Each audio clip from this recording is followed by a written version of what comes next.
네, 안녕하세요. 예. 이제 추석이 내일 모레인데, 내년에는 따뜻한 추석을 위해서 열심히 또 해보죠. 우리 지난 시간에 이제 형사소송법 시작을 했고요. 우리 형사소송법은 형법을 실현하는 법이다. 형법은 이제 범죄 형벌을 규정하는 법이고, 형사소송법은 그러면 그 범죄에 대한 형벌을 부과하는 절차에 관한 법이다라는 거죠. 형법을 실현하는 법이다라고 해서, 왜냐면 형사소송 절차는요, 일정한 인간들, 형사소송에 참여하는 인간들의 행위에 의해서 진행이 된다. 이때 형사소송에 참여하는 인간들의 행위를 우리는 소송행위라고 한다. 그러니까 소송법에서 나오는 인간들의 행위들을 다 우리는 소송행위라고 합니다. 소송행위. 그러니까 소송법적인 어떤 효과를 바라고 이루어지는 행위들이니까 다 소송행위라고 해요. 소송행위를 통해 절차가 진행되는데, 이때 형사소송 절차에서 반드시 있어야 되는 3주체, 그 형사소송이 진행되기 위해서 반드시 있어야 되는 사람이 이제 법원, 검사, 그다음 피고인이라는 거죠. 이때 우리가 지난 시간에는 법원에 대해서 살펴봤고요. 자, 법원은 그러면 누가 이 사건에 대한 재판을 맡을 것이냐? 이것은 형사소송법의 그 이념이라는 것이 실체 진실 발견과 그다음 적정 절차, 신속한 재판. 그래서 이 세 가지 이념에 가장 타당한 법원이 어디냐? 그래서 그 법원에서 재판을 한다. 관할권을 갖는다는 거죠. 그래서 우리가 지난 시간에는 법원의 관할에 대해서 살펴봤고요. 자, 그래서 법원의 관할이 지난 시간에서 정해졌어요. 그래서 서울 동부지방법원의 이제 관할권이 정해졌다. 그러면 이게 합의부 사건이다. 그러면 법원이 이제 세 사람, 이제 법관이 세 사람이 나오게 되겠죠. 그래서 서울 동부지방법원의 형사합의 3부에 이제 배당이 됐어요. 그래서 관할권을 갖게 됐다. 여기 이제 검사가 있고, 그 다음에 이제 피고인이 있을 거였죠. 피고인이. 그러면 이제 형사합의 3부에서 이 사람들이 이제 관할권을 가지고 재판권을 행사하게 되는데, 다만 이렇게 정해진 법원의 관할에서 정해진 이 법관들이 혹시라도 피고인의 아버지가 한 사람이 있다랄지, 아니면 피해자의 아버지가 여기 들어가 있다랄지, 그러면 또 공평한 재판을 하기가 어려울 거 아니에요. 자, 그래서 항상 우리의 그 형사소송의 목적, 그래서 형사소송의 규정들은 실체 진실 발견과 그다음에 적정 절차, 신속한 재판, 이 세 가지 점을 조화롭게 하기 위해서 만들어 놓은 이제 법 규정이기 때문에, 그러면 이런 경우에는 어떻습니까? 실체 진실 발견이랄지 인권 보장 이런 것들이 제대로 이루어지지 않겠죠. 피고인의 아버지, 피해자의 아버지가 재판을 한다든지, 공평한 재판이 될 수가 없는 거죠. 따라서 자, 이런 경우에는 이렇게 이 사건과 일정한 관계가 있는 사람들, 이 사건과 특별한 관계가 있는 사람을 여기서는 이제 재판부로 또 배제를 시켜야 되겠죠. 그래야 이제 공평한 법원이 구성이 되고, 따라서 공정한 재판을 할 수 있으니까요. 자, 요 내용들이요. 우리 35페이지 보시면 제척 기피 회피 제도라는 거예요. 그러니까 관할에 의해서 재판부가 정해졌는데, 혹시 그 판사들, 법관들 중에 혹시라도 공정한 재판을 하기가 어려운 판사가 있다라고 하면 그 사람들을 재판에서 이제 배제하는 제도예요. 그럼으로써 실체 진실 발견과 인권 보장을 위해 존재하는 거죠. 자, 1번 보시면 재판은 공정해야 된다는 거죠. 메뉴에 있죠. 그래서 공정한 재판을 위해서는 공평한 법원의 존재를 전제로 합니다. 그래서 공평한 법원이라는 것은 편파적인 이제 법원이 아니어야 된다는 거죠. 편파적인 재판을 우리가 없는 법원이 된다. 자, 이를 위해서 인정되는 것이요, 제척 기피 회피 제도입니다. 제척 기피 회피. 그래서 동그라미 2번 보시면은 제척 기피 회피 제도는 구체적인 사건에 있어서 불공평한 재판을 할 우려가 있는 법관을 법원에 구성해서 배제시켜서 공정한 재판을 확보하기 위한 제도예요. 그러면 이런 제도는요, 그러면 모든 재판에 다 적용되겠죠. 그래서 뒤에서 하게 될 약식명예나 직결심판 이런 경우에도 당연히 적용이 돼야 되겠죠. 그러면 제척 기피 회피 세 제도가 있는데, 먼저 제척을 보죠. 제척이라는 것은요, 구체적인 사건의 심판에 있어서 법관이 불공평한 재판할 우려가 있다고 현저한 것으로 인정되는 경우를요, 법률에서 다 규정을 하고 있어요. 법률에서. 그래서 이러한 경우, 그러니까 법관들은 그렇습니다. 법관들은 피고인으로 들어와 있는 갑이라는 사람의 아버지가 이 재판장이에요. 재판장이라고 하는 재판장이 있습니다. 그러면은 재판장일 때 이 아버지는요, 이제 법관으로서 집어 법관이잖아요. 양심에 따라 재판하기 때문에 이 사람들은요, 내 아들이 피고인이라고 하더라도, 내 딸이 피해자라고 하더라도, 여자가 피해자가 되는 경우 이렇게 상정해서 좀 그렇지만, 자, 아들이 피해자라고 하더라도, 아들이 피고인이라고 하더라도 나는 항상 공정한 재판을 할 자신이 있다. 그건 자부심을 가지고 하겠죠. 그러니까 아무리 자기하고 인과관계가 있는 사람이 있다고 하더라도요. 법원 스스로 넣습니까? 법관들은 자기들은 항상 공정한 재판할 자신이 있다. 나는 이런 경우에는 공정한 재판할 자신이 없다라고 하는 건 자기 부정이 되잖아요. 그러니까는 이 법관들은 다 자기가 공정한 재판할 자신이 있다라고 생각하는 사람이에요. 그래서 스스로 스스로 물러나기를 기대하기는 어렵다는 거죠. 그러니까 이 사람들은 어떻습니까? 그러니까 스스로 피고인이 자기 아들이면 사실 스스로 빠져나가야 될 텐데 법관들은 그렇다고 하더라도 나는 언제나 공정한 재판을 할 자신이 있다. 이건 법관이었습니까? 자기의 어떤 자부심인 거죠. 자존심인 거죠. 그러니까 스스로 빠져나가야 될 텐데도 이 사람이 스스로 빠져나가지 않겠죠.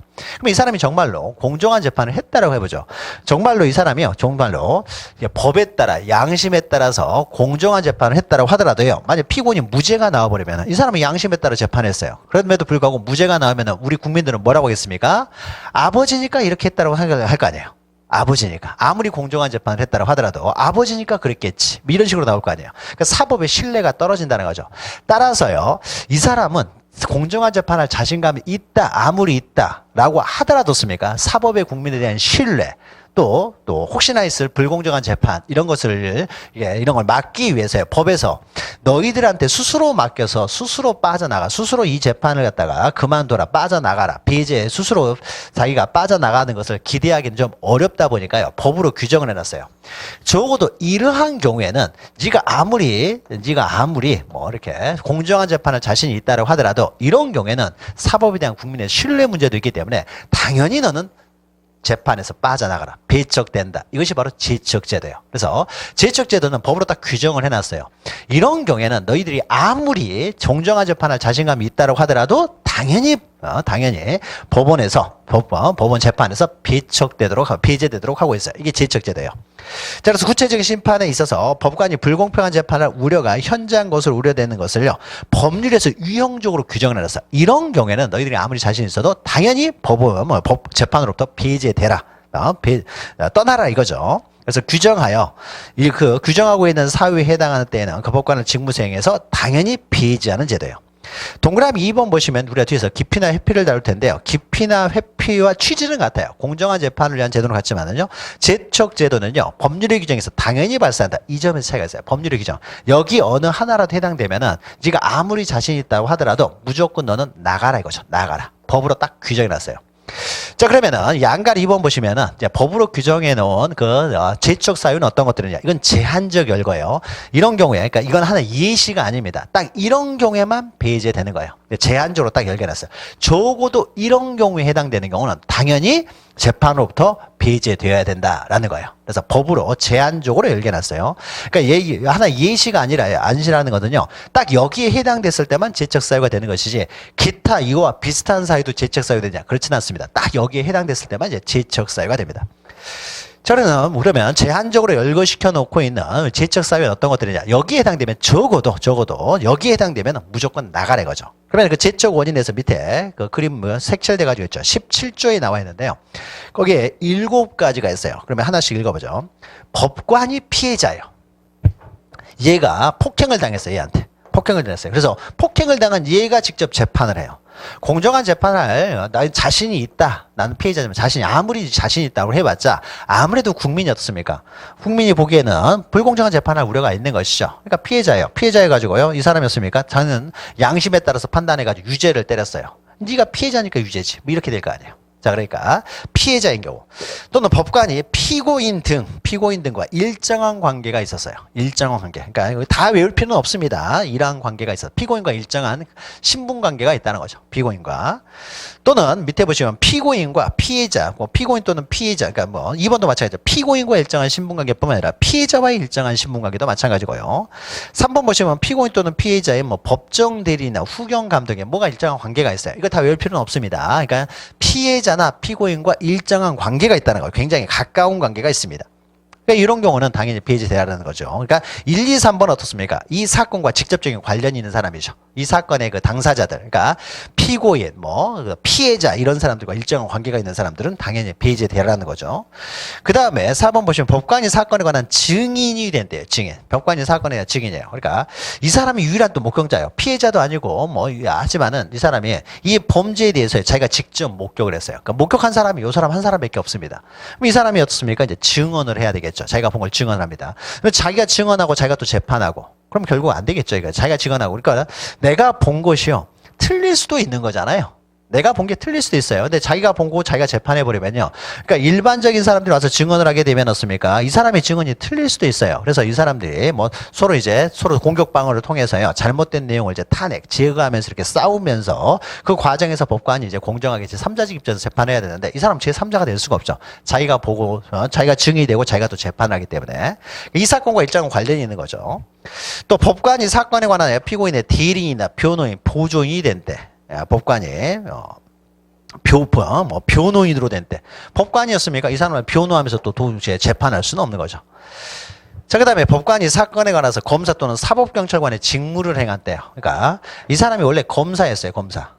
원래는 검사로서 사건을 이제 수사를 했던 사람이 수사를 하고 있다가요. 이 사람이요. 이제 하나의 사건 하다 보면 시간이 굉장히 오래 걸리니까 공장이 이제 수사를 하는 과정에서요.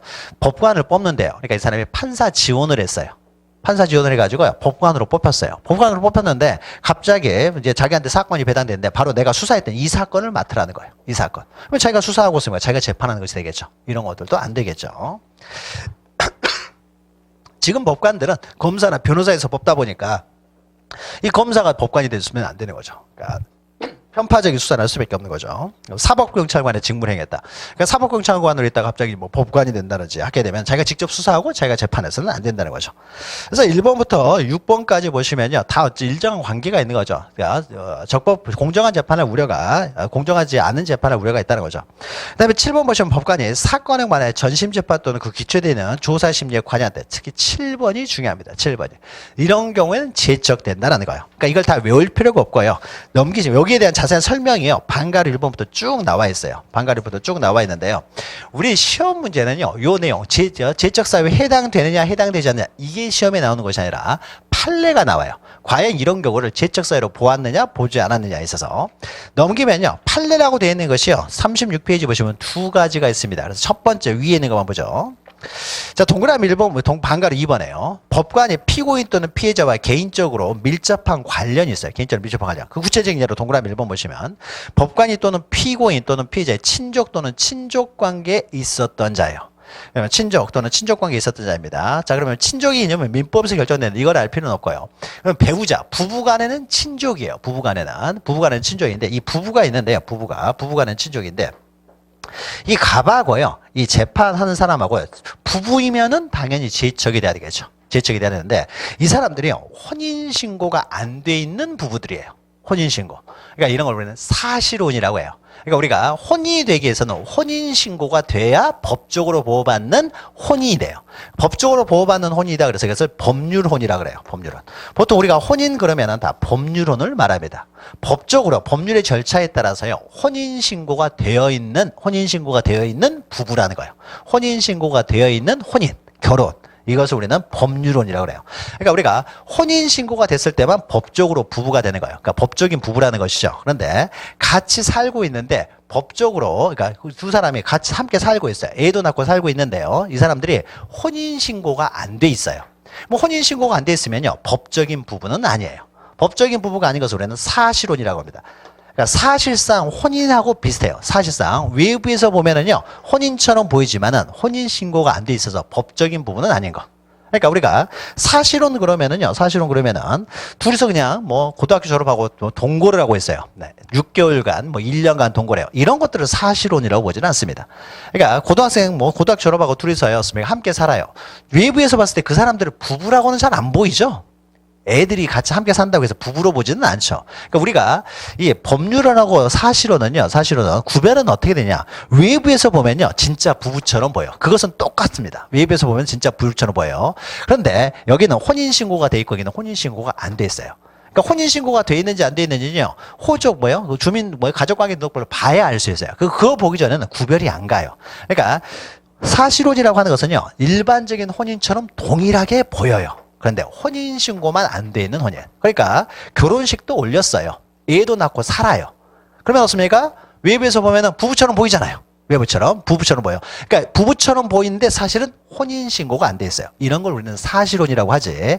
그냥 둘이서 어떻습니까? 6개월간, 1년간 동거한다고 해서 이건 사실혼이 아니에요. 외부에서 부부처럼 보이지는 않잖아요. 그냥 함께 동거하는 것처럼만 보인다. 부부처럼은 안 보이면요. 이건 사실혼이 아니고. 외부에서도요. 결혼해서, 그러니까 혼인신고한 부부나 혼인신고한 부부처럼 똑같이 보이는 거예요. 다만 혼인신고만 안 되는 거. 이걸 우리는 사실혼이라고 해요. 그러면 이제 두 사람이었습니까? 두 사람이요. 혼인신고가 돼 있으면 법적인 부부예요. 그런데 함께 살고 애도 낳고 살고 있지 않습니까? 그러니까 외부에서는 부부처럼 보여요. 그런데 사실은 혼인신고가 안 돼 있어요. 혼인신고가 안 돼 있으면 이런 거는 법률적인 혼인이 아니라 사실혼이라고 합니다. 사실혼이면요. 법적으로는 배우자가 아니죠. 법적으로는 부부가 아니에요. 그러면 법적으로는 부부가 아니면 이런 경우에는 그럼 재판할 수 있느냐예요. 법적인 부부는 재판을 못 하는데 법적인 부부가 아니면 재판할 수 있냐? 이것은 재판할 수 있습니다. 자, 그러니까는 우리 법에서는 제한적으로 열거시켜 놓았어요. 보통 우리가 혼인 그러면은 혼인신고가 되어 있는 법률상의 혼인, 법률혼을 의미합니다. 그래서 사실상 혼인, 그러니까 사실혼 배우자는 친족이 해당하지 않는다는 거예요. 그러니까 민법상의 친족이 아닙니다. 그러니까 혼인신고가 안 돼 있으면요, 부부간에 상속도 못 받아요. 상속도 못 받는 관계예요. 그러니까 법적으로는 부부는 아니에요. 그러면 이런 경우에는요, 제척사유에 해당하지 않는다는 거죠. 자, 그러면요, 우리가 이게 여기서 이제 하나를 우리가 이해할 수가 있는 것은 이거예요.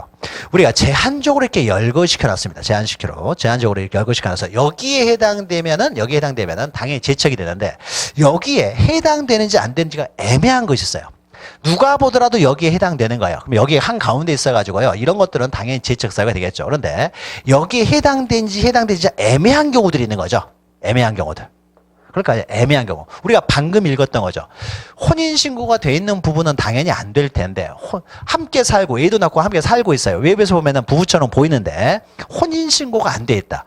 그럼 이 사람은 과연 그러면 제척사유에 해당되느냐 아니면 해척사유에 해당되지 않느냐 애매한 경우들 있잖아요. 그럼 애매해요. 그러니까 법률의 내용이 애매하면 그 판단은 누가 합니까? 법원에서 법률 해석권을 가지고 있어요. 그래서 법원에서 법률 해석합니다. 그러면은 이 법률의 이제 해석을 법원에서 할 때요. 이 법원에서 판단할 때요. 이 법률 규정들, 제척 사유에 있는 규정들을 굉장히 좁게 해석할까요? 아니면 넓게 해석할까요? 굉장히 좁게 해석하겠죠. 만약 이걸 넓게 해석한다는 건 제척 사유가 그만큼 넓어져요. 불공정한 재판에 우려가 있는 부분이 그만큼 넓어지는 거죠. 그렇다는 그건 뭐예요? 스스로 자기를 부정하는 것이 되겠죠. 이 사람들은 모든 걸 재판하려고 합니다. 난 자신이 있다고 하는데요. 그래도 자신이 있다고 하지만 적어도 국민의 신뢰도 있기 때문에 적어도 이런 경우는 하지 말라고 딱 해놨어요. 이런 경우는 하지 말라고 했었어요. 왜냐면 법원에서 볼 때는 어떻습니까? 이런 경우도 마음에 안 들겠죠, 얘들은. 우리는 항상 공정한 재판할 자신이 있는데 어떻습니까? 이런 경우는 재판에서 배제된다는 이것도 기분이 나쁜 거예요. 법관들은 이것도 기분 나쁩니다. 국회에서 만들어낸 이 법원도 이것도 기분 나쁜데요. 만약 애매한 것이 있으면 당연히 법관들은 굉장히 좁게 해석해요. 넓게 해석한다는 건 그만큼 자기 부정을 하는 것이 되기 때문에 굉장히 좁게 해석합니다. 그래서 웬만하면은요. 그래서 여기에 해당하는지 애매해요. 애매하면은요 어떻게 되냐? 다 여기에 해당한다고 봐요. 애매하면 다 얘기해요. 그러니까 우리는 재판할 수 있다는 거죠. 그러니까 명확하게 누가 보더라도 제척사유에 해당되면은 이렇게 어떻게 해요? 방법이 없어요. 이런 것들은 당연히 제척이 돼야 되지만은 애매하면은 제척사유에 해당하지 않는 것으로 봅니다. 애매하면 제척사유가 아니다. 그럼으로써 자기의 재판권의 범위를 넓혀야 되겠죠. 점점 좁혀서는 안 될 거 아니야. 자기 부정이 되는 거니까. 그래서 만약에 애매하면은 다 부정한다. 그러면 실제적으로 그러면 그러니까 판례를 배운다고 했어요. 그러니까 제척사유에 해당하는 것은 그러니까 판례들이 시험에 나오는데 판례들은 애매하니까 판례가 나오겠죠. 누가 보더라도요, 이것은 명확해요. 법 조문을 보고 명확하게 알 수 있어요. 그러니까 법률에 대해서 해석에 다툼이 없다는 거죠. 누가 보더라도 명확해요. 명확하면 명확하면은 소송에 들어갈 일이 없겠죠. 그러니까 불명확하기 때문에 귀에 걸면 귀걸이가 되고 코에 걸면 코걸이가 된다는 거죠. 그러니까 애매하니까 어떻습니까? 이건 이렇게 해석될 수도 있는 거 아닙니까? 이렇게 해석할 수도 있는 거 아닙니까? 그러면서 싸우는 거잖아요. 근데 누가 보더라도 이거는 딱 명확해요. 명확한데 이것은 이의를 제기하는 사람이 없겠죠. 그러니까 소송이라는 것이 생길 수가 없어요. 소송이라는 것은요, 법률 규정이 추상적일 때 어떻습니까? 이렇게 볼 수도 있고 저렇게 볼 수도 있기 때문에 어떻습니까? 그걸 소송에 들어가가지고요, 마지막에 법원에 이제 유권 해석을 바라는 거죠. 법원은 그냥 어떻게 해석할 것인지, 이렇게 볼 수 있는 거 아닙니까? 이렇게 볼 수도 있는 거 아닙니까? 그러면 어떻습니까? 소송에 들어가가지고 법원에서 마지막으로 최종적인 해석을 통해서요, 이건 이런 거야 라고 판단해 주겠죠. 근데 누가 보더라도 어떻습니까? 명확한 것은요, 다툼이 생길 일이 없으니까요, 판례가 나올 여지도 없는 것이죠. 그러면 우리가 판례가 나왔다는 건 뭐예요? 판례가 나왔다는 것은 해석에 관한 다툼이 생겼다는 걸 의미하겠죠. 해석에 대한 다툼이 생겼으니까 여기에 해당하는지 여기에 해당하는지 애매하다는 거죠. 그러면 판례가 나오면 판례들은 다 어떻게 본다고요? 제척사유에 해당하지 않는 것으로 본다는 거죠.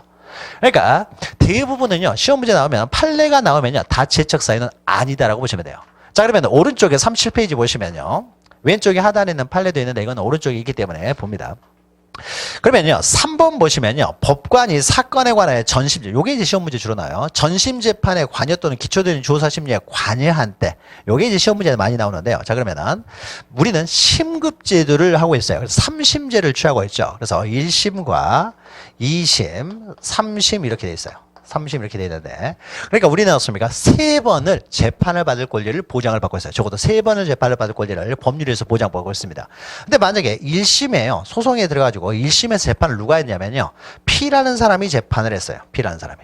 이 사람이 단독 판사가 이렇게 재판을 했는데, 여기에 대해서 불복해서 항소를 했더니요, 그러면은 2심이 재판부 넣습니까? 이제 합의부니까 이제 다른 사람이 와서 재판을 해야 되는데, 이 사람이 또 승진을 해가지고 여기 올라와 있는 거예요. 승진을 해가지고.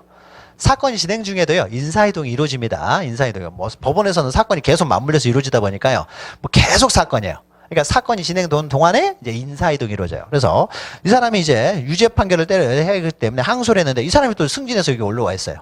그럼 이 사람이 만약에 재판적으로 재판을 관여하면습니까? 그러면 내가 1심에서 유죄를 했는데 2심에서는 무죄를 하냐? 그럴 일은 없어요. 2심에서 당연히 유죄를 하겠죠.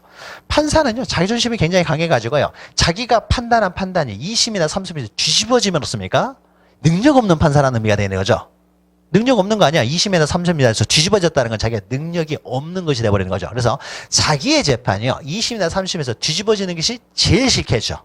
판사들은 내가 공정하다고 정확하다고 해가지고 내가 아주 그냥 심야를 기울여서 판단을 딱 했는데요, 2심 갔더니 너 판단 잘못했다, 이렇게 나오는 거잖아요. 판단 잘못했다. 그러면 어떻습니까? 얼마나 기분이 나쁘겠어요. 그럼 승진에도 영향을 미칠 것이고요. 그러니까 자기 판단이 상급심에서 뒤집어지는 걸 제일 싫어합니다. 그러면은 이 사람이 상급심에서 뒤집어지는 걸 제일 싫어하기 때문에요, 이 사람이 1심에서 유죄했으면 2심에서도 당연히 유죄를 하겠죠. 그러니까 어떻습니까? 실제적으로 이 사람은 어떻습니까? 원래 2번 재판을 받아야 되는데 한 번밖에 재판을 못 받은 것이 되는 거죠. 그러니까 어떻습니까? 3심제가 보장이 안 되잖아요. 자, 그래서 이런 것 때문에 만약에 이 사람이 전심 1심에서, 전심이니까 1심에 심급에서, 2심에서 봤을 때 2심이죠. 1심에서 참여했던 사람이요, 2심에 또 들어오게 되면은 이때는 2번 재판을 받을 권리가 보장이 안 되는 거죠. 따라서 이 사람은 당연히 제척이 돼야 된다는 거죠. 물론 이럴 수도 있어요. 이 사람이 여기 들어오는 것이 아니라 대법원에 이제 여기는 딴 사람이 들어왔는데요, 대법원에 이렇게 상고를 했는데 이 사람이 고속 승진을 해가지고 대법관으로 들어와 버리는 경우도 있겠죠. 대법관으로 들어오면 어떻습니까? 이 사람이 자기가 1심에서 어떻습니까? 판단했던 내용을 그대로 유지를 하려고 하지 이걸 뒤집지는 않겠죠. 그러니까 결국 어떻습니까? 이 사람은 한 번하고 두 번밖에 재판을 못 받는 거죠. 이건 하나만 한 것이니까. 그래서 만약에 어떤 심급에서요, 재판하는데 이 사람이 그 전심 재판에 관여를 했던 사람이 또 들어오게 되면은 이것은 3번을 받을 권리를 보장이 안 되는 것이 되겠죠. 3번 받을 권리가 보장이 안 되기 때문에 이런 경우는요, 당연히 제척이 돼야 된다는 거죠. 제척이 됩니다. 제척이 돼요. 그러니까 뭐 3심에 봤을 때 3심에서 재판하고 있는데요, 2심과 1심, 2심 또는 1심에서 이 사람이 여기에 들어갔든지 여기에 참여를 했었어요. 그러면 이 사람은 여기는 빠져야 된다는 거죠. 2심에 봤을 때 1심에 참여한 법관이 2심에 들어오는 경우도 제척이 됩니다. 자, 그래서 법관이 사건에 관하여 전심 재판 또는 그 기초되는 조사심, 전심이에요. 그러니까 전심, 심급에 의해서요, 3심에서 봤을 때 2심이나 1심, 2심에서 봤을 때 1심을 말합니다. 전심 재판 또는 그 기초되는 조사심에 관여한 때는 이 사람은 제척되라는 거죠. 자, 그럼 밑에 이제 쭉 판례들이, 여기 밑에 있는 거 봐도 다 판례들이에요. 그래서 판례들인데요, 만약에 시험 문제예요, 제척사유, 시험 문제는 보통 제척사유 이렇게 나옵니다. 법에 딱 규정되어 있으니까 과연 다음 중 판례에 따를 때 제척사유에 해당하는 것은, 제척사유에 해당하지 않는 것은, 이렇게 물어봐요. 물어보면은요, 일단 어떻게 하느냐, 제척사유에 다 해당되지 않는다고 보시면 돼요. 제척사유에 만약 시험 문제에서 1, 2, 3, 4, 5번 나오는데, 1, 2, 3, 4번 나오는데 이런 경우는 제척사유에 해당한다. 그럼 이건 틀린 거예요. 이런 경우는 제척사유에 해당하지 않는다. 그럼 맞는 거예요, 이게. 제척사유를 인정한 예는 거의 없어요. 안 받아줘요. 그러니까 애매하면 다 제척사유가 아닌 걸로 보기 때문에, 그러니까 굉장히 제한적으로 보기 때문에 웬만하면요, 제척사유를 다 안 받아줍니다. 그럼 제척사유를 다 안 받아주는데요, 우리는 한 2개만 보시면 돼요. 그러니까 애매하면은요, 난 잘 모르겠어요, 이게 제척사유인지 아닌지. 그러면 제척사유 아니라는 거예요. 제척사유 아니에요. 제척사유라고 하면 틀린 거예요, 무조건. 그러니까 제척사유가 아니라고 해야 맞는 표현이에요. 그러니까 제척 사유로 본 판례는 거의 없다는 거죠. 그러면 제척 사유로 본 판례에는요, 딱 2개밖에 없어요, 지금까지. 딱 2개. 그러니까 2개만 외워놓으면 되는 거예요. 2개만 외워놓고 나머지는 제척 사유로 본 판례 예가 없다. 우리가 아무리 봐도 이런 것들은 당연히 제척돼야 되는 거 아닌가요? 라고 하지만요, 이것도 아니에요. 다 제척 사유. 애매하면 다 아니다. 제척 사유로 본 것은요, 딱 2개밖에 없습니다. 자, 그럼 밑에 관련 판례를 보죠. 판례가 2개 있어요. 판례가 2개. 이 판례 2개에서 말았습니까? 제척 사유로 봐가지고 이건 제척된다고 보고요. 그 이외에는 그 어떤 것도 제척된다고 본 적이 없습니다. 애매하면 다 부정해요. 위에 있는 37페이지는 한 줄 한 줄이요. 다 판례예요. 근데 어떤 것도 제척 사유로 받아준 예가 없습니다. 자, 그러면 37페이지 하단에 보시면요. 약식 명령을 한 판사가 그에 대한 정재판 절차에 항소심 절차에 관여했어요. 우리가 약식 명령이라든지요, 그 직결 심판이라는 게 있어요. 약식 명령이나 직결 심판은 1심으로 이루어집니다. 그러니까 기소를 할 때요, 판사가 약식 기소하는 경우들이 있어요. 약식 기소. 우리가 보통 약식 기소라고 하는 거죠. 그럼 약식으로 기소하면 여기에 대해서 어떤 판사가 A라는 판사가요, 약식 명령을 했다든지 직결 심판을 했어요. 약식명이랄지 직결심판을 했는데요. 여기에 대해서 나는 정식재판을 바랍니다 라고 피고인이 정식재판을 청구할 수 있어요. 정식재판을 청구하면 다시 1심부터 정식재판이 이루어집니다. 이루어져요. 그러면은 요 약식명령을 했던 사람이요, 정식재판 1심으로 들어와요. 1심으로 들어옵니다. 그러면 A라는 사람이 또 들어왔다는 거죠. 그럼 약식명령을 했던 사람이 정식재판 1심으로 들어오면 얘가 없습니까? 처음에 약식명령 했던 거 잘못했다고 판단할 리가 없을 거 아니에요. 그러나 약식명령이나 직결심판도요, 이건 1심이에요. 1심. 약식명령 직결심판도 1심이고 거기에 대해서 정식재판을 청구하게 되면 1심부터 처음부터 시작을 합니다. 그러면 1심이기 때문에요, A라는 사람 없습니까? 동급법원에 관여를 했지 전심법원에 관여하는 게 아니에요. 우리가 전심이라는 것은 3심에 봤을 때 2심이나 1심, 2심에서 봤을 때 1심, 여기만은 우리는 전심이라고 해요. 그러니까 심급에 의해서 전심을 말합니다. 심급에 의해서. 그 이야기는요, 거기 37페이지 맨 위에 전심재판에서요, 동그라미 2번 보시면 전심이란 단해 사건의 전심으로서 상소에 의해서 불복이 신청된 재판을 말하며 구체적으로는 2심에 대한 1심, 3심에 대한 2심, 1심만을 말합니다. 자, 그러니까 여기는 동급법원이기 때문에요, 이건 전심이 아니에요. 전심에 관여한 건 아니기 때문에요, 이런 경우는 제척사유가 되지 않습니다. 제척사유가 되지 않아요. 그러니까 요 내용은 어디가 있냐면요, 요 내용은 거기 전심재판 해가지고요, 거기 맨 위에 칸에 전심재판에서 동그라미 3번에 그 1, 2, 3, 4, 5번 해가지고요, 4번하고 5번에 있는 내용이에요. 그러니까 직결심판이나 약식명령을 한 법관이 정식재판 절차 1심에 관여했을 때는 약식명령, 직결심판과 정식재판 1심은 동급이기 때문에 이것은 제척이 안 된다는 거예요. 제척은 다 안 됩니다. 그런데 만약 이런 경우에요. 여기서 설명하고 있는 것은 제척 사유로 본 것은 요 경우입니다.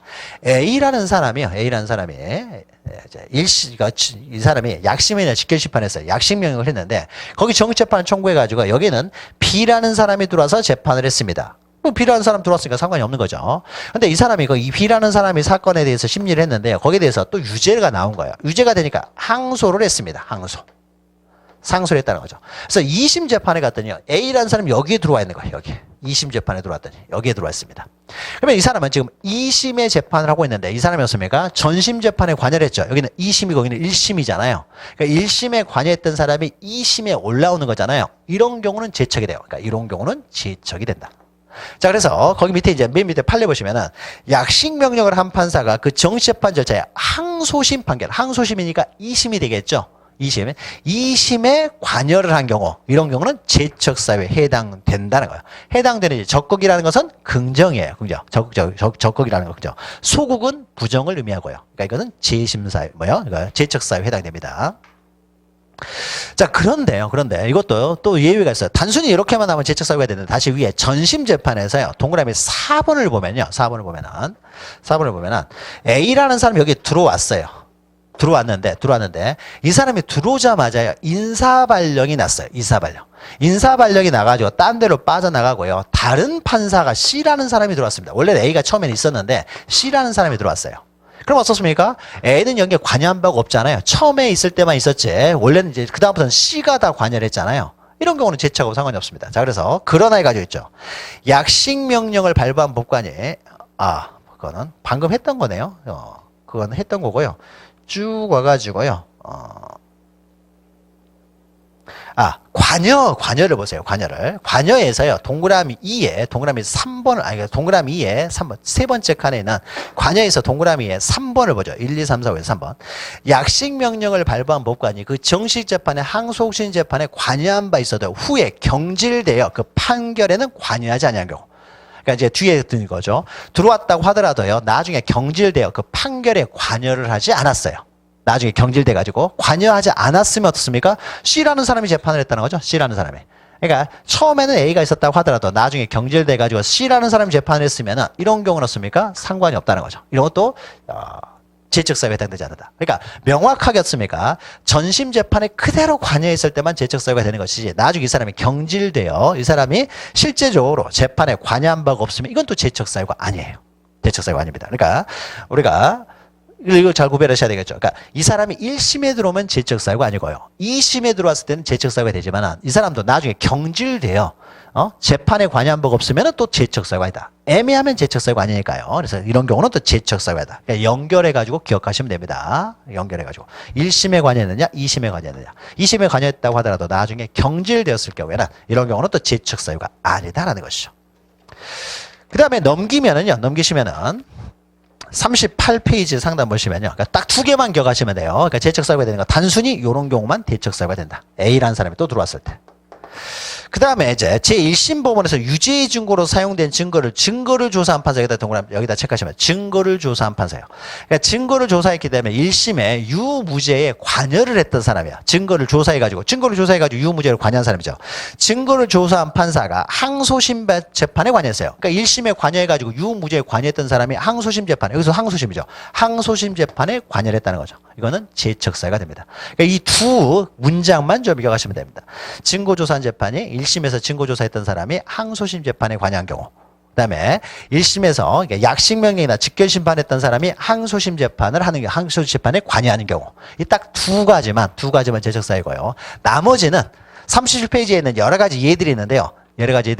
이 예들 중에서 제적사유로 본 예는 하나도 없어요. 다 제적사유로 보지 않았다는 판례일 뿐입니다. 제적사유로. 그러니까 제적사유는 딱 두 가지 기억하시고, 여기에 해당되지 않으면요, 제적사유가 다 아니다. 제적사유는 딱 두 가지밖에 없다. 그러니까 판례가 나오는데 판례에는 제적사유를 되도록 안 봐요. 안 보기 때문에요. 그 두 가지만 제적사유로 본 판례이고 나머지는 아니다라는 거죠. 근데 나머지 제적사유로 보면요, 이런 것도 다 제적사유 될 것 같은데 다 부정해요. 그러니까 우리가 36페이지 하단에 보시면요, 디귿해가지고 선거관리위원장, 맨 마지막에 있는 판례, 선거관리위원장으로 공직선거법 위반 혐의 사실에 대해서 수사기관에 수사 의뢰를 한 법관이 당해 피고 사건의 재판을 받아요. 그러니까 고소한 사람이 선거관리위원장으로요, 수사 의뢰 고발했던 사람이 직접 재판을 하는 경우예요. 이런 경우도 제적사유는 아니다는 거죠. 자, 이런 거 보죠. 이거 어떤 경우냐면요, 이런 경우가 선거법을 위반해. 우리가 선거관리위원장은 누가 하냐면요, 법관이 선거관리위원장을 해요. 선거가 매년 있는 게 아니잖아요. 어쩌다 한 번씩 있다 보니까 선거관리위원장은 상근직으로 있는 게 아니에요. 그래서 법관이 가장 공정한 사람이니까 이 사람이 그런다 봐. 우리 사회에서. 그래서 이제 법관으로 있다가요, 평소에는 법관 생활 하다가 없습니까? 선거 때가 되면 이 사람이 선거관리위원장으로 가요. 그러니까 선거관리위원장, 지금 현재 중앙선거관리위원장은 누가 하느냐? 대법관 중에 한 사람이 겸직을 하고 있어요. 그래서 평소에는 대법관으로요, 재판하고 있다고 했습니까? 선거 때 되면은 이제 선거관리위원장으로 가요. 그러면 지방선거관리위원장은 누가 되겠어요? 지방법원에 있는 판사 중에 한 명이 선거관리위원장으로 가 있는 거예요. 그러면 선거관리위원장으로 가 있다. 선거 때만 이제 선거관리위원장으로 가가지고요, 선거 사무를 하다가 없습니까? 선거 끝나면 다시 법관으로 다시 이제 복직을 하는 거예요. 복직을 합니다. 이렇게 왔다 갔다 하는 거예요. 그러면은 어떤 사람이 선거법을 위반을 했어요. 근데 선거법을 위반하게 되면요, 조사를 어디서부터 하느냐? 선거관리위원회에서부터 조사를 합니다. 얘들이.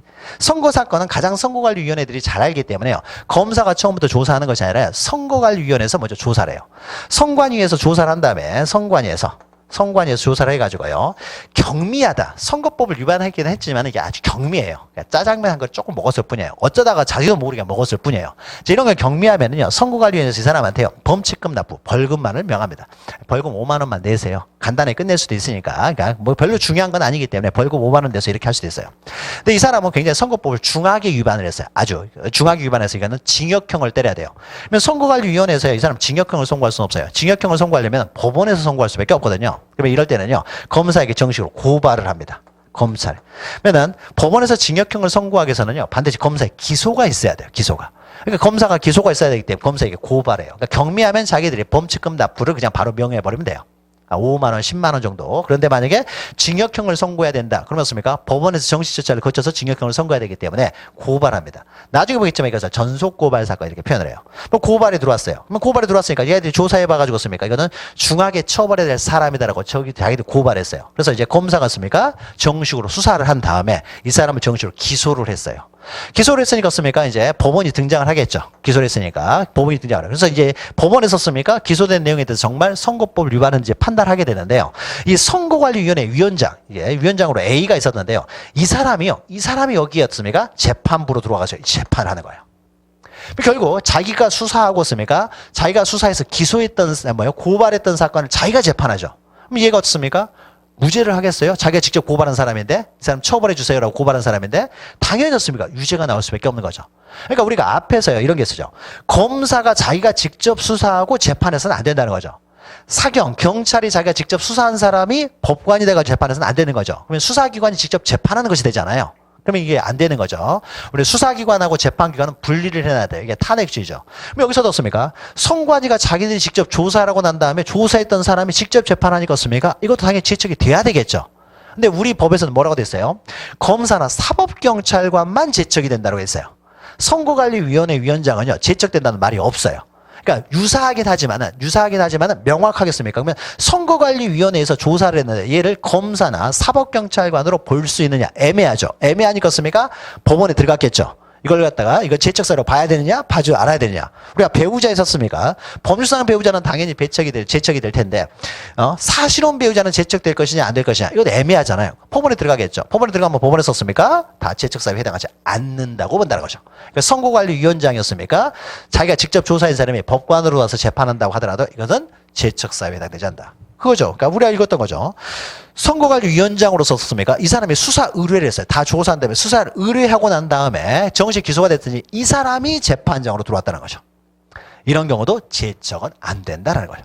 이런 게 판례예요. 그러니까 우리는 이런 것도 당연히 제척이 돼야 될 거 아니에요. 일반적으로 보면. 그러나 없습니까? 우리가 제척이 돼야 될 것처럼 보이지만 다 제척 사유를 부정한다는 거죠. 그러니까 우리가 읽다 보면요. 왜 이게 제척이 안 되지? 왜 이게 제척이 안 되지? 그러니까 알 필요 없습니다. 우리는 시험을 봐야 되기 때문에 제척 사유로 본 판례는 딱 2개밖에 없다. 딱 2개만 껴가지고 나머지는 제척 사유 될 것처럼 보이지만 습니까? 이게 다 함정인 거죠. 제척 사유 될 것처럼 보이지만 제척 사유가 아니다. 그러니까 우리가 읽었던 2가지 제척 사유를 제외하고는 만약에 시험에서요. 제척 사유가 해당된다. 이런 경우는 당연히 제척 사유가 해당된다라고 하면 다 틀린 말이 된다는 거죠. 이렇게 기억하시면 됩니다.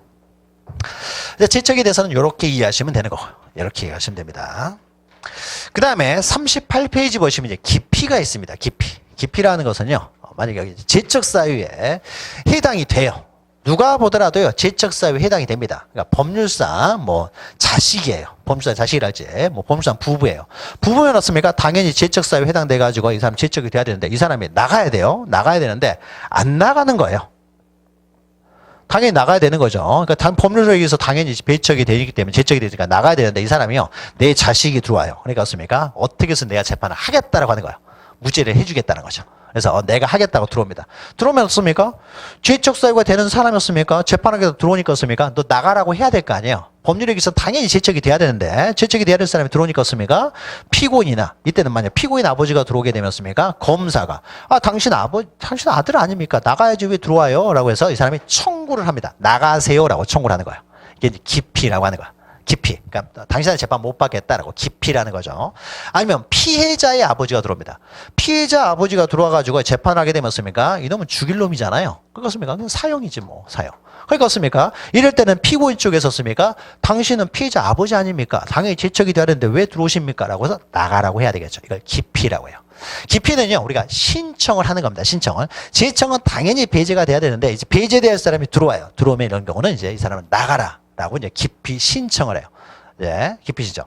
그럼 깊이 사유는요, 이렇게 제척돼야 될 사람이 들어왔을 때만 깊이 신청을 하는 건 아니고, 그 이외에도요, 제척 사유를 굉장히 제한적으로 열거하다 보니까 그 이외에도 불공평한 재판,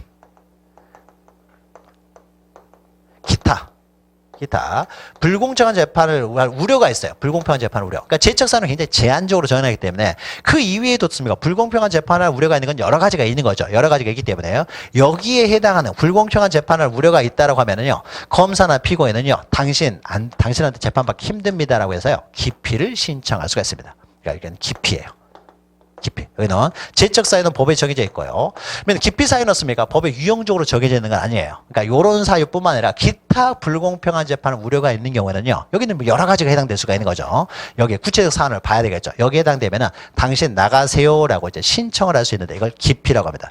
자, 기피란 거기 있죠. 법관이 제척 사유가 있는데도 재판에 관여하는 경우라 그랬지. 그러면 나가라고 해야 되겠죠. 근데 제척 사유에 해당하지 않는다고 하더라도요. 불공평한 재판할 위험료가 있습니다. 이럴 땐 당사자가 신청을 하는 거예요. 신청. 나가세요라고 신청합니다. 뭐 신청을 하게 되면 당연히 나가는 건 아니에요. 정말로 불공평한 재판할 우려가 있는지 없는지를 심리를 해봐야 되겠죠.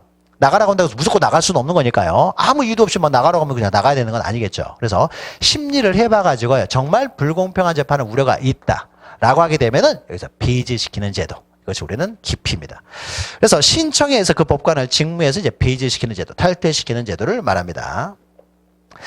자, 밑에 기피의 양가로 2번으로 오면요. 기피의 원인, 방금 했죠. 제척의 원인이 있는데 안 나간다든지, 또 제척의 원인에 해당하지 않는다고 하더라도 기타 불공평한 재판할 염려가 있을 때, 이럴 때는 나가세요라고 하는 것을 기피라고 합니다. 기피.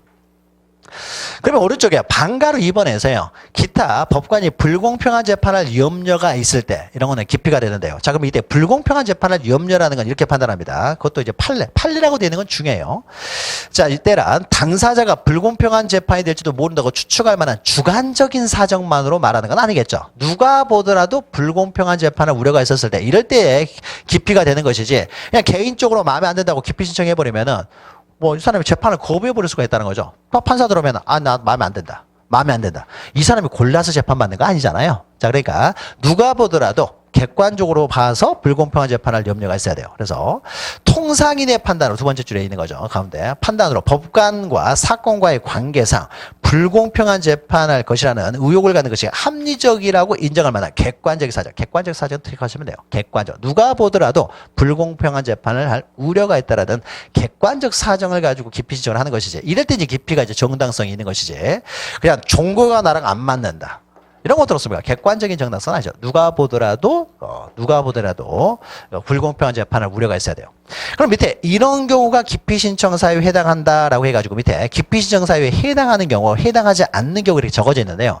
이때 기피 신청에 기피 사유에 해당하는 경우라고 되어 있는 것은요. 이런 거는 학자들이, 교수들이요. 이런 경우는 적어도 기피 신청에 해당한다고 봐야 되는 거 아니냐라고 본 것들이에요. 근데 두 번째 보죠. 이런 거죠. 피고인에게 심히 모욕적인 말을 해요. 이 사람 재판받기 힘들잖아요. 모욕적인 말. 이거 제척 사유에 해당되잖아요. 법관이 피고인에게 모욕적인 말을 해요. 네가 그 모양이지, 그런 식으로 살았으니까 그 모양이지, 뭐 이런 식으로 말을 합니다. 모욕적으로. 그럼 뭐요? 유죄에 대한 편견을 가지고 지금 이 재판을 하고 있다는 거죠. 이 사람들이 계속 재판받아봤자 의미가 없는 거잖아요. 이런 경우는 당연히 이 사람을 재판 못 받겠다라고 기피 신청할 수 있어야 되겠죠. 근데 실질적으로 기피 사유에 해당됐다고 해가지고요. 판례가 나오냐. 그러니까 이런 거는 기피 사유에 해당한다고 판례로 인정된 예가 하나도 없다라고 생각하시면 돼요. 시험 문제가 나오면 판례가 나오지 이렇게 애매한 것들이 나오진 않습니다. 우리가 제척 사유도 없습니까? 애매하면은요 다 제척 사유 아니라고 본다고 했죠. 그럼 여기 기피 사유들 여기에 밖에 있는 이런 것들요, 기타 불공평한 재판할 사유 이런 것들을 법원에 썼습니까? 기피 사유로 받아준 예가 있겠습니까? 없겠죠. 여기 있는 것은 제척 사유가 되고 여기에 경계에 있는 것들은요 다 제척 사유가 아니라고 봐버려요. 그래서 어떻게 보면 불공평한 재판 우려가 없다라고 보는 판이었습니까? 여기를 벗어나 있는 여기에 대해 있었습니까? 이건 불공평한 재판을 우려가 있다라고 봐가지고 기피 사유를 받아준 예가 없겠죠. 그러니까 만약에 시험 문제에서요 이러이러한 경우는 판례가 기피 사유로 받아주었다, 기피 사유로 인정했다 이런 말 나오면 그냥 다 틀린 편이다 이렇게 예상하시면 돼요.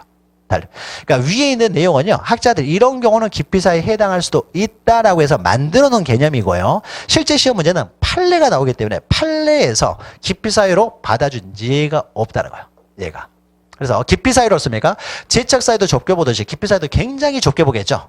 좁게 파악해야죠. 여기에 인정된 판례는 없다. 물론 객관식 시험이기 때문에 깊이 사유를 받아준 예는 없다라고 기억하시면 됩니다. 이렇게. 그래서 시험 문제에서 뭐 깊이 사유를 받아줬다 그러면요. 이건 또 다 틀린 말이에요.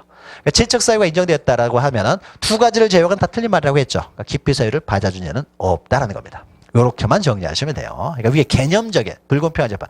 뭐 이 개념도 어떻습니까? 깊이 사유를 안 받아주기 위해서 나온 개념이에요. 그러니까 누가 보더라도 객관적인 사정에 의해서 불공평한 재판을 우려가 있을 경우, 이럴 경우만 받아주겠다. 여기에 해당되는 예는 하나도 없다라는 거예요. 결국 굉장히 좁게 바라보는 거죠. 자, 그러면 오늘 밑에 보시면 39페이지 하다 보시면은 기피는요, 제척은 당연히 법률의 균형에서 배제가 됩니다. 그런데 기피는 신청을 해야 돼요. 신청을 해야 되기 때문에 일정한 절차에 의해서 이루어집니다. 그래서 기피 신청을 하는 이제 절차가 나옵니다. 그 절차가요, 밑에 이제 39페이지 하단에 그림이 그려져 있고, 요 절차에 대한 그림이 설명은 이제 다음 페이지부터 설명이 있어요. 그러면은 우리는 39페이지 그림을 가지고 설명합니다. 기피 절차는요, 기피를 받아준 예가 거의 없다 보니까 기피 절차가 시험 문제 나온 일은 그렇게 많지는 않습니다. 그래서 그림을 가지고 설명을 하고요. 설명에 대한 내용은 뒤에 있으니까 뒤를 가지고 여러분 보시면서 앞에는 그림을 가지고 설명드리죠. 자, 먼저 39페이지 왼쪽 밑에 하단 그림을 보세요. 기피 신청은요, 검사가 할 수도 있고 피고인이 할 수도 있습니다. 검사도 할 수 있고 피고인도 할 수 있는데, 피고인이 기피가 뭔지도 모를 거 아니에요. 피고인이 기피가 뭔지를 어떻게 합니까? 그러면 변호인이 알겠죠, 변호인. 법률 전문가니까. 그래서 변호인이요, 피고인 대신에 기피 신청을 할 수가 있습니다. 그러니까 변호인도 피고인을 대신해서 기피 신청을 할 수가 있다는 거죠. 그러니까 얘는 법률 전문가, 얘는 법률 전문가가 아니잖아요. 그러니까 기피가 뭔지도 모르죠. 그러니까 이때는 변호인이, 그러니까 우리 형사소송, 그러니까 변호인의 역할은 굉장히 중요합니다. 우리가 지난 시간에 했지만은 형사소송 절차 넣었습니까? 형사소송 절차에 있는 피의자나 피고인의 권리를 보호하기 위한 법이 형사소송법이라고 했어요. 근데 형사소송법에는 그래서 형사소송 절차에서의 피의자와 피고인의 권리를 쭉 나열해 놓고 했어요. 그러니까 마치 형법이었습니까? 범죄 형벌을 쭉 나열하고 있잖아요. 범죄와 형벌들을 쭉 나열하고 있어요. 그러면은 우리 형사소송법은요, 이 피의자 피고인, 형사소송에 있는 피의자나 피고인의 권리를 쭉 나열하고 있어요. 나열하고 있는데 문제는요, 피의자나 피고인이 그 권리를 몰라요. 형사소송법을 모르잖아요, 얘들이. 모르니까 자기에게 어떤 권리가 있는지를 몰라요. 모르니까 어떻습니까? 권리가 있어도 행사를 못할 거 아니에요. 근데 그 권리를 잘 아는 애가 누구예요? 변호인이잖아요. 이건 법률 전문가니까, 변호사들이니까. 그래서 결국 변호사를 통해서, 즉 변호인을 통해서 피의자나 피고인의 권리는 행사하게 됩니다. 그러니까 피의자, 피고인에 대한 권리들을요, 변호인들은 포괄적으로 딜이할 수 있어요. 대신 행사할 수 있는 권한이 있습니다. 대신 행사할 수 있는. 그러니까 기피 신청도 피고인이 하지만요, 피고인 잘 몰라요. 변호인이 대신 기피 신청을 할 수가 있습니다. 그래서 변호인도 피고인을 딜이해서 기피를 할 수 있습니다.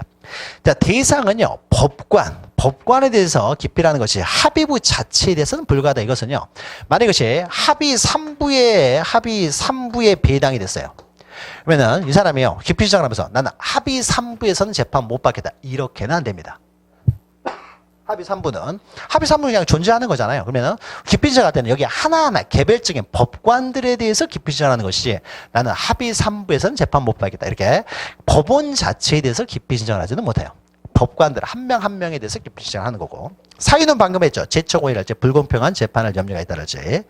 시기는요, 판결 선고 전까지는 언제든지 가능합니다. 그러니까 한참 재판을 진행하고 있어요. 기소가 돼가지고 검사가 기소가 돼가지고 소송 절차가 시작됐어요. 처음에는 습니까, 공정하는 것처럼 보이지만 갑자기 이쯤 해가지고 갑자기 나한테 뭐 요구를 한다든지, 더 이상 재판을 진행할 수가 없잖아요. 재판 받을 수 없잖아요. 없으니까 습니까, 이때 기피 신청을 할 수도 있어요.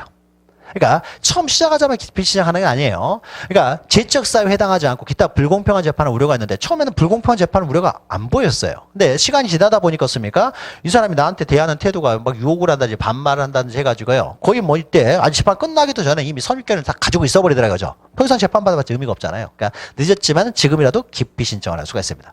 근데 적어도 판결이 선고가 났어요. 그래서 유죄 판결 나니까 이제 재판 못 받겠다. 기피 신청은 의미가 없는 거죠. 그러니까 판결을 선고 이후에는 안 되고요. 선고 전까지는 언제든지 기피 신청을 할 수가 있습니다. 자, 소명해가지고 밑에 보시면 소명이라는 것은 기피 신청을 함부로 남용하는 걸 막기 위해서요. 남용하는 걸. 기피 신청이라는 것이요, 우리가 뒤에서 이제 하겠지만은요, 기피 신청이요, 사실 기피 신청을요, 받아주는 예는 없다라고 했죠. 받아준 예가 없어요. 근데 받아준 예가 없는데 왜 기피 신청을 하겠습니까? 이때 기피 신청을 한다. 기피 신청을 합니다. 받아준 예가 없는데도 불구하고 기피 신청하는 이유는요. 소송 전략적으로 이용이 돼요. 기피 신청은. 기피 신청을 하게 되면요. 만약 이때 기피 신청을 하게 되면요. 법원에서는요.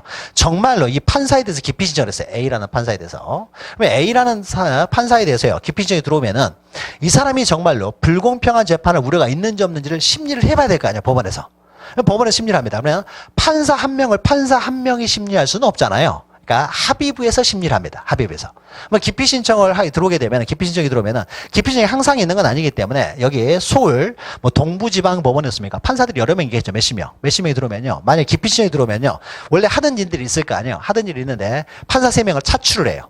너 하던 일 하면서 지금 기피 신청이 들어왔으니까 너 3명 와라. 다 불러가지고요. 야, 기피 신청이 들어왔으니까 너 이 셋이서 이거 좀 심리 좀 하라고 합니다. 심리 좀 하라고. 기피 신청을 하는 전담 재판부가 따로 있는 건 아니에요. 기피 신청이 뭐 이렇게 뭐 1년에 한 건 들어올까 말까 하는 내용이니까요. 그래서 3명을 차출해가지고 이 3명 합의부에서요. 합의부에서 기피 신청이 들어오면요. 합의부에서 거기에 대해서 과연 기피 신청이 정당한지 정당하지 않은지에 대해서요. 여기에 대해서 심리를 통해서요. 기피 신청이 들어오면 심리를 합니다. 심리를 해가지고 여기서 결정을 내려요. 결정을 내는데 이건 합의부에서 심리를 통해서 결정을 내립니다. 합의부에서 심리를 통해서 결정을 내리면 있어서요. 이때 기피 신청을 받아줄 수도 있고 안 받아줄 수도 있어요. 근데 받아준 예가 없다고 그랬죠. 그러면은 이때 일단 받아줄 수도 있는 거잖아요. 그러니까 불공정한 재판을 우려가 있는 A라는 판사예요. 이 사람이 계속 소송을 진행하게 해서는 안 될 거 아니에요. 그러니까 기피 신청이 들어오면요. 이 합의부에서 심리를 통해서 기피 신청을 받아줄 것인지 받아주지 않을 것인지는 결정을 내리기 전까지는 소송 절차를 잠시 정지를 시킵니다. 소송 절차를 시켜야 돼요. 그러니까 기피 신청을 하면 소송 절차가 정지가 된다는 거예요. 그러면 기피 신청은요. 실제로 받아준 예가 없는데 왜 기피 신청을 하느냐. 소송 절차를 잠시 정지시키기 위한 수단으로 소송 전략적으로 이용이 돼요. 소송 전략적으로. 그러니까 만약에 피고인 쪽에서 검사가 계속 공격이 들어오는데 피고인 쪽에서 계속 열세예요. 계속 그걸 방어를 제대로 못하고 했어요. 그럼 뭔가 어떻습니까? 분위기 반전을 해서 작전 타임이라도 한번 해야 될 거 아니에요. 작전 타임을 한번 하려고 해가지고 이 사람이요. 법원이었습니까? 잠시 좀 휴정 좀 해주세요. 잠시 좀 작전 타임 좀 하겠죠. 참 휴정 좀 해주세요라고 신청을 했어요. 그랬더니 재판부에서요. 괜히 시간 끄는 것처럼 보이거든요. 다른 사건도 굉장히 많아 죽겠는데 괜히 시간 끄는 것처럼 보이기 때문에 안 받아줘요. 안 받아주니까 계속 터지고 있을 거 아니에요. 그러니까 얘가 이제 하는 방법이 없습니까? 잠시 좀 스톱 시켜달라고 했는데 안 해주니까요. 얘가 기피 신청을 하는 거야. 기피 신청. 자, 기피 신청을 하게 되면 어떻습니까? 스톱이 되잖아요. 스톱이. 그러니까 이게 소송 전략적으로 이용을 해요. 그러니까 소송을 지연시키기 위한 수단으로 이용된다는 거죠. 그러니까 기피 신청은 좋은 제도예요. 불공평한 재판을 우려가 있는 법관들었습니까? 재판으로부터 배제시키는 좋은 제도이지만은 이 기피 신청이 어떻습니까? 때로는 어떻습니까? 이렇게 소송 전략적으로 악용될 수도 있는 거죠. 소송을 길게 끌기 위해서 지연시키기 위한 소송 전략적으로 악용될 수도 있는 거죠. 자, 이거 악용되는 것도 막아야 되죠. 그러니까 우리가 아무리 좋은 제도라고 하더라도 습니까? 그것에 또 단점들을 다 있는 거죠. 우리가 신속한 재판을 위해서 이런 제도를 만들었어요. 그럼 어떻습니까? 또 적정 절차가 또 안 될 수도 있고, 적정 절차를 통해서 이 제도를 만들었는데 어떻습니까? 실제 진실방해 또 안 돼 버릴 수도 있는 거고, 항상 어떤 제도를 만들었지만 거기에 대한 항상 단점이죠. 반사적으로 나오는 단점들이 있어요. 기피 신청도 이런 겁니다. 그러니까 어떻습니까? 이런 단점들을 보완하기 위해서요. 기피 신청을 할 때는 아무 이유 없이 기피 신청하는 걸 막아야 되겠죠. 그래서 기피 신청할 때는 소명을 하라는 겁니다. 소명이라는 것은요. 불공평한 우리가 증명이라는 단어하고 소명이라는 단어가 있어요. 어떤 사실을 입증하는 거예요. 어떤 사실을 입증하는 것에는요. 사실을 입증을 합니다. 어떤 사실에서 증거를 가지고 입증하는 방법에는요. 증명이 있고 소명이 있는데 우리가 증명이라고 하는 것은요. 어떤 사실의 입증의 정도가요. 확신을 줄 정도의 입증을 해야 된다. 그러면 증명해야 된다고 해요. 어떤 사실에 대한 입증에 확신을 줄 정도. 그러니까 90%, 이 사실에 대해서 90%의 확신을 줄 정도로 입증을 해야 된다. 그럼 입증 정도가 이 정도 돼야 되면은 증명이라고 해요. 근데 소명이라고 하는 것은요, 어떤 사실을 입증함에 있어서요, 확신을 줄 정도까지 입증할 필요는 없고요. 그럴 가능성 51%만 입증하면요, 충분히 입증되었다고 하는 것은 우리는 소명이라고 해요, 소명. 그러니까 우리가 범죄 사실, 유죄를 할 때는 어떻습니까? 증명을 해야 돼요. 범죄 사실을 증명할 때는요, 증명을 하도록 하고 있어요. 만약 어떤 사실을 입증하는데, 범죄 사실을 입증할 때는 증명을 해야 됩니다. 그러니까 확신을 줄 정도의 검사가 입증을 했을 때만 유죄를 할 수가 있지, 범죄를 안 저질렀을 가능성보다 저질렀을 가능성이 더 높다는 소명만으로는 유죄 판결할 수가 없어요. 증명이 됐을 때만 유죄 판결하는 거예요. 증명이 됐을 때. 그러니까 의심스러울 때는 피고인에게 유리하게 무죄를 해야 되기 때문에. 그런데 범죄 사실을 증명하는 것이 아닌, 범죄 사실을 증명하는 것이 아니면요, 소명만 하면은 충분합니다. 소명만 하면요, 입증되었다고 해요. 그러니까 이 사람은 지금 기피 신청을 할 때, 피고인이 기피 신청을 할 때는요, 이 정도만 하면 돼요. 이 사람이 불공평한 재판을 우려가 있다는 걸 확신을 줄 정도까지 입증할 필요는 없고요. 불공평한 재판할 가능성이 더 높다라는 거죠. 이 정도만 입증하면은 입증이 된 걸로 본다는 거예요. 이걸 소명이라고 합니다. 그러니까 기피 신청의 사유에 대해서는, 기피 신청 사유는 증명까지는 할 필요 없고 소명만 하면 충분하다는 거예요. 근데 나중에 우리가 증명 소명이 이런 데서도 나옵니다. 뒤에서 이제 수사 절차를 하다 보면요, 유죄 판결하기 위해서는 증명을 해야 돼요. 유죄 판결. 유죄를 하기 위해서는 증명을 해야 됩니다. 범죄 사실에 대해서 유죄 판결을 하기 위해서 법원의 유죄 판결을 증명을 해야 돼요. 왜냐면 수사를 하는 과정에서 법원의 유죄 판결을 받기 전에 수사하는 과정에서요, 때로는 이 사람을 구속해가지고 수사할 필요성이 있는 거예요. 구속 또는 압수나 수색할 필요가 있습니다. 그러면 이제 영장을 신청해요. 체포영장을 신청한다니 구속영장을 신청해요. 뭐 구속영장을 수사 과정에서 구속영장을 신청할 때 어떻습니까? 아직 수사가 다 안 된 거죠.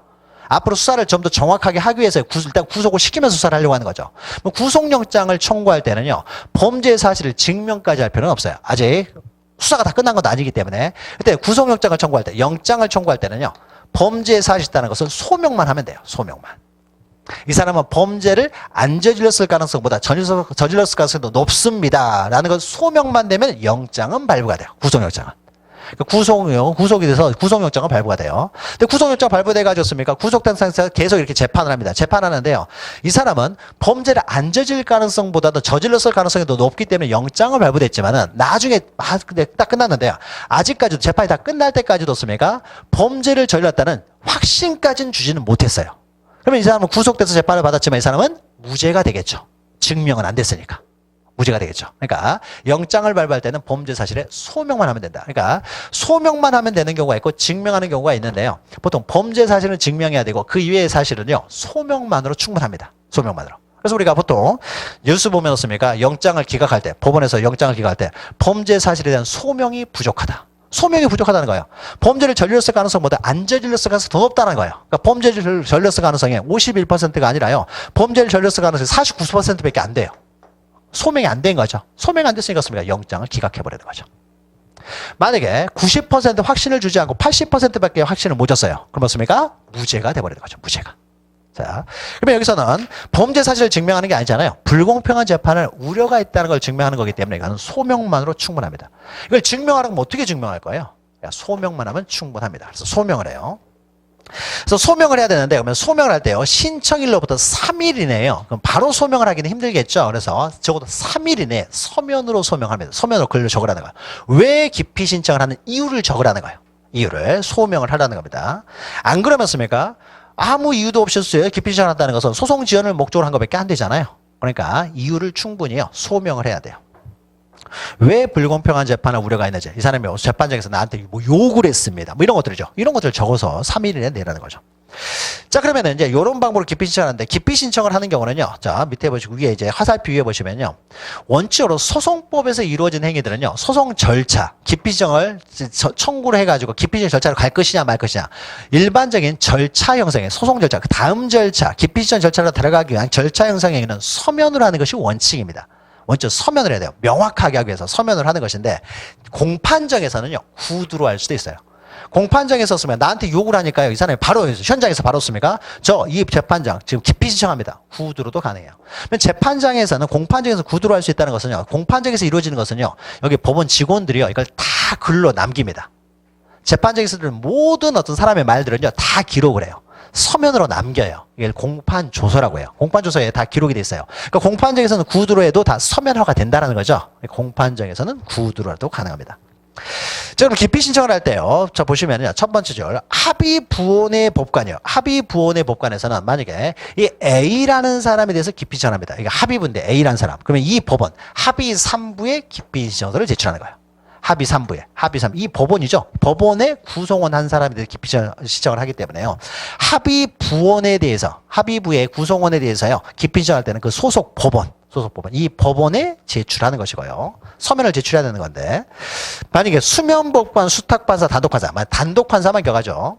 왜냐면 단독판사예요. 단독판사가 재판할 수도 있잖아요. 경미한 사건 같은 건 단독 판사가 재판합니다. 그러면 이 단독 판사가 없습니까? 한 사람이 하나의 또 법원을 구성하는 거죠. 단독 판사 이 사람이었습니까? 단독 1법원을 구성해요. 그러니까 여기가 단독 판사가 없습니까? 단독으로 법원을 구성하기 때문에 이때는 그 법원, 즉 단독 판사한테 기피 신청서를 제출하면 됩니다. 당의 법관에게 제출하면 돼요. 단독 판사는 당의 법관이 법원이기 때문에요. 당의 법관에게 제출하면 됩니다. 자, 그러면요. 그 밑에 있는 내용을 보죠. 이랬을 때, 기피 신청 했을 때 나타나는 현상이에요. 맨 밑에 보시면요. 맨 밑에 소송, 세 번째 단락에는 소송 진행의 정지해가지고 있죠. 소송 진행의 정지.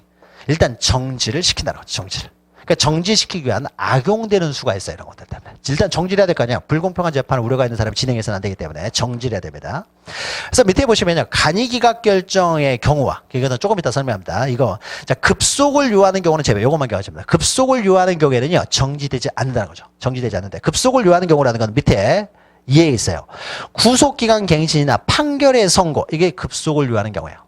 그러면 판결 선고부터 보면은요. 맨 밑에 있는 판결 선고부터 보시면은 자, 심리가 다 끝난 다음에요. 판결 선고만 남겨놓고 있어요. 판결 선고. 그러니까 판결 선고만 남겨놓고 있는 상태에서습니까? 만약에 기피 신청을 해버리면 선고가 연기돼 버릴 수가 밖에 없잖아요.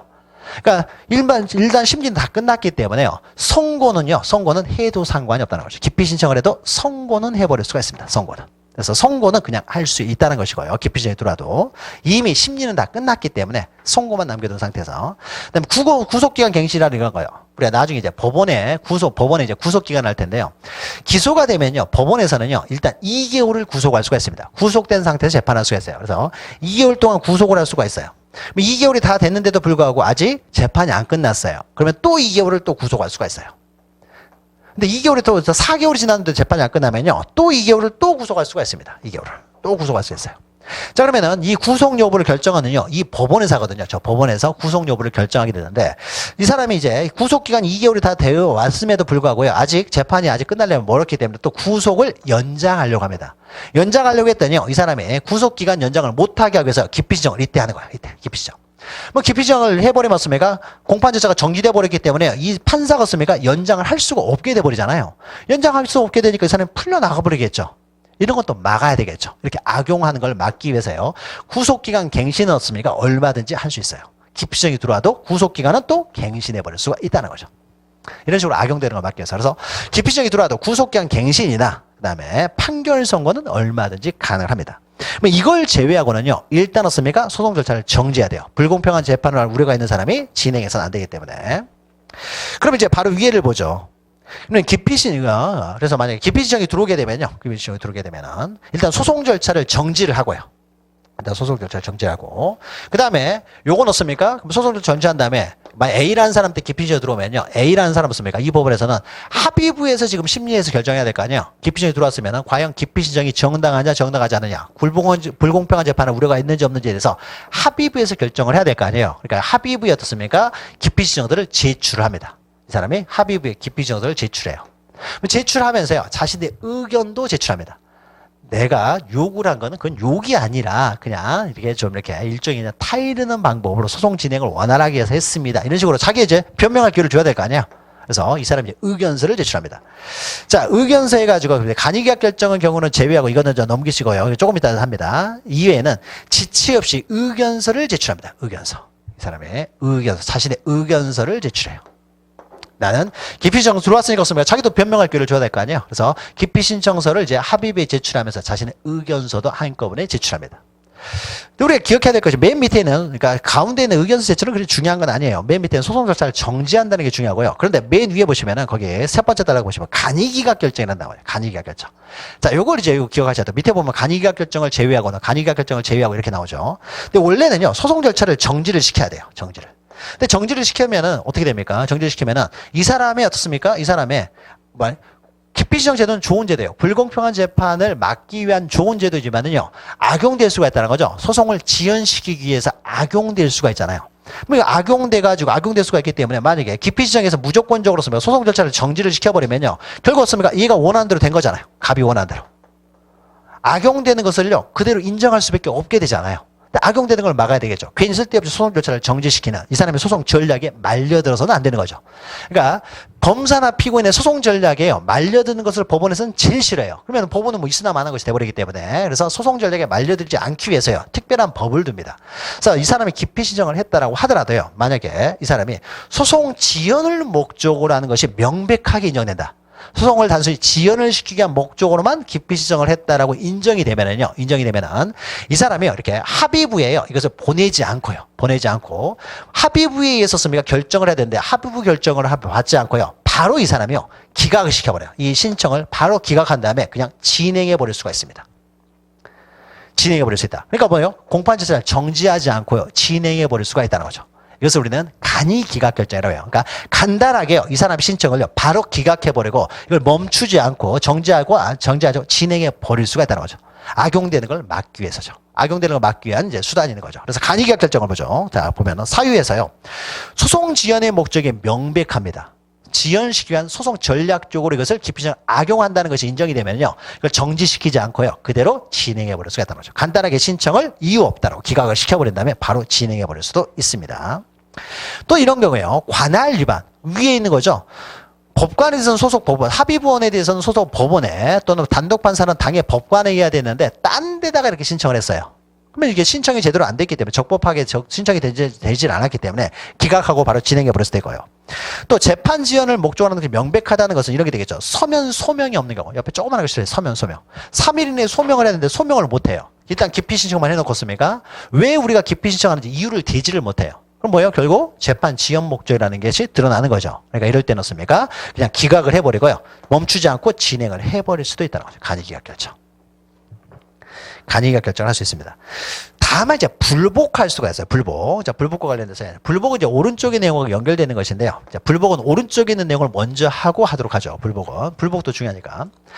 자, 만약에 정상적으로요. 정상적으로 기피신청이 들어왔어요. 그래서 간이기각 결정을 한 게 아닙니다. 그러니까 재판 지연을 목적으로 하는 것이 아니에요. 아니면 어떻습니까? 재판 지연을 목적으로 하는 게 아니라면은 정지를 시켜야 되는 거죠.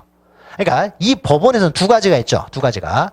정지를 시키고요. 합의부의 결정에 따라서 절차에 따라서 기피신청 기각되면 계속 진행하는 것이고 만약에 기피신청을 받아줘 버리면 어떻습니까? 받아줘 버리면 이 사람은 절차에서 이제 배제가 되는 거예요. 아니면 이 사람이 재판 지연을 목적으로 하는 게 명백하다 싶으면요. 정지시키지 않고 진행해 버릴 수도 있다는 거죠. 간이기각 결정, 스스로 기각 결정을 하고 진행해 버릴 수도 있습니다. 그래서 이 법원에서는요. 이 법원은 A라는 법원에서는요. 두 개 중에 하나를 선택할 수 있는데 만약에 여기로 갔을 때 그러니까 재판 지연의 목적이 명백한 게 아닙니다. 명백한 게 아니면 어떻습니까? 소송 절차를 정지를 시켜야 되겠죠. 정지를 시킨 다음에 이것을 합의부로 어떻습니까? 제출을 하는 거예요. 합의부에. 기피신청서를 합의부에 제출합니다. 합의부에 결정이 있을 때까지 기다려야 되겠죠. 절차를 정지하면서 기다립니다. 그래서 합의부에서 만약 이것을요, 만약 인용을 했어요. 인용이라는 건 받아줬어요. 기피 신청을 받아주게 되면 이 사람은 어떻습니까? 당연히 재판에서 배제가 되겠죠. 새로운 판사가 들어갈 것이고요. 근데 기각을 했다. 기각을 했다는 것은 기피 신청에 이유가 없다는 거예요. 이유가 없이 기각을 하게 되면 어떻습니까? 이때 결정이라는 것은 인용, 받아주는 결정이 있을 것이고, 그러면 이 사람은 당연히 배제가 될 것이고요. 근데 기각이라는 것은 기피 신청 이유가 없다는 거예요. 이유 없으니까 어떻습니까? 이 사람이 계속 진행을 하라는 거죠. 진행을 하는 거죠. 그러면 이 사람은 인용 결정. 그러니까 합의부에서는 인용을 할 수도 있고 기각을 할 수도 있는데 이제 그 내용이에요. 자, 기피당한 법관의 소속 법원 합의부에서 재판을 합니다. 합의부에서 그러니까 한 사람 법관 한 사람에 대한 심판하기 때문에 합의부에서 재판하는데요. 자, 먼저 기피당한 법관이 참여해서는 안 되겠죠. 자기가 자기를 판단해서는 안 되기 때문에. 그래서 합의부를 만약에 그 소속 법원에서 구성하지 못해요. 법원에 시골 같은 데는 법관이 몇 명이 안 돼요. 몇 명이 안 되다 보니까 합의부를 구성한 3명을 차출이 안 되더라고요. 그죠? 차출이 안 되면 어떻습니까? 상급 법원에서 결정을 합니다. 결정으로 하는데 밑에 보죠. 기피 신청을 기각할 수도 있겠습니까? 다음 주면 인용할 수도 있습니다. 만약 기피 신청을 받아줬어요. 합의부에서 받아줬습니다. 받아주게 되면 여기에 대해서는요. 너 나가라 이거잖아요. 기피 신청이 정당하다는 거예요. 이렇게 판단하는 경우는 거의 없다고 했습니다만 정당하다 인용을 하게 되면 거기에 대해서는요. A는 그냥 나가야 되는 거죠. 자기보다 상급 기관이 될 거 아니에요. 상급 기관이 될 테니까 불복을 못합니다. 그러면 나가야 돼요. 그냥. 당연히 배제되는데 기각을 했어요. 기각을 했다는 것은요. 제적 신청을 했는데 아마 기피 신청을 했는데 합의부에서 안 받아줬다는 거죠. 안 받아줬다는 것은요. 일반적으로 대부분 안 받아준다는 거죠. 안 받아준다는 거예요. 일반 판사들이 기피 신청 안 받아준다는 거죠. 거기다 없습니까? 이 합의부 법원 구성원들이었습니까? 요 세 사람이랑요. 이 사람 없습니까? 같은 법원에 있는 사람들이에요. 같은 법원에 있는 사람이면 점심 때 같이 밥 먹는 사이일 거 아니에요. 그러면서 같이 밥 먹는 사이들끼리였습니까? 이 사람들이 재판에 야, 너 불공정한 재판을 우려가 있다고 깊이 진영 들어왔어. 야, 보니까 너 불공평한 재판을 우려가 있네. 너 깊이 받아주게 되니까 너 빠져나가. 그럼 뭐요? 판사들 자존심 건드렸잖아요. 건들죠. 나는 항상 판사들었습니까?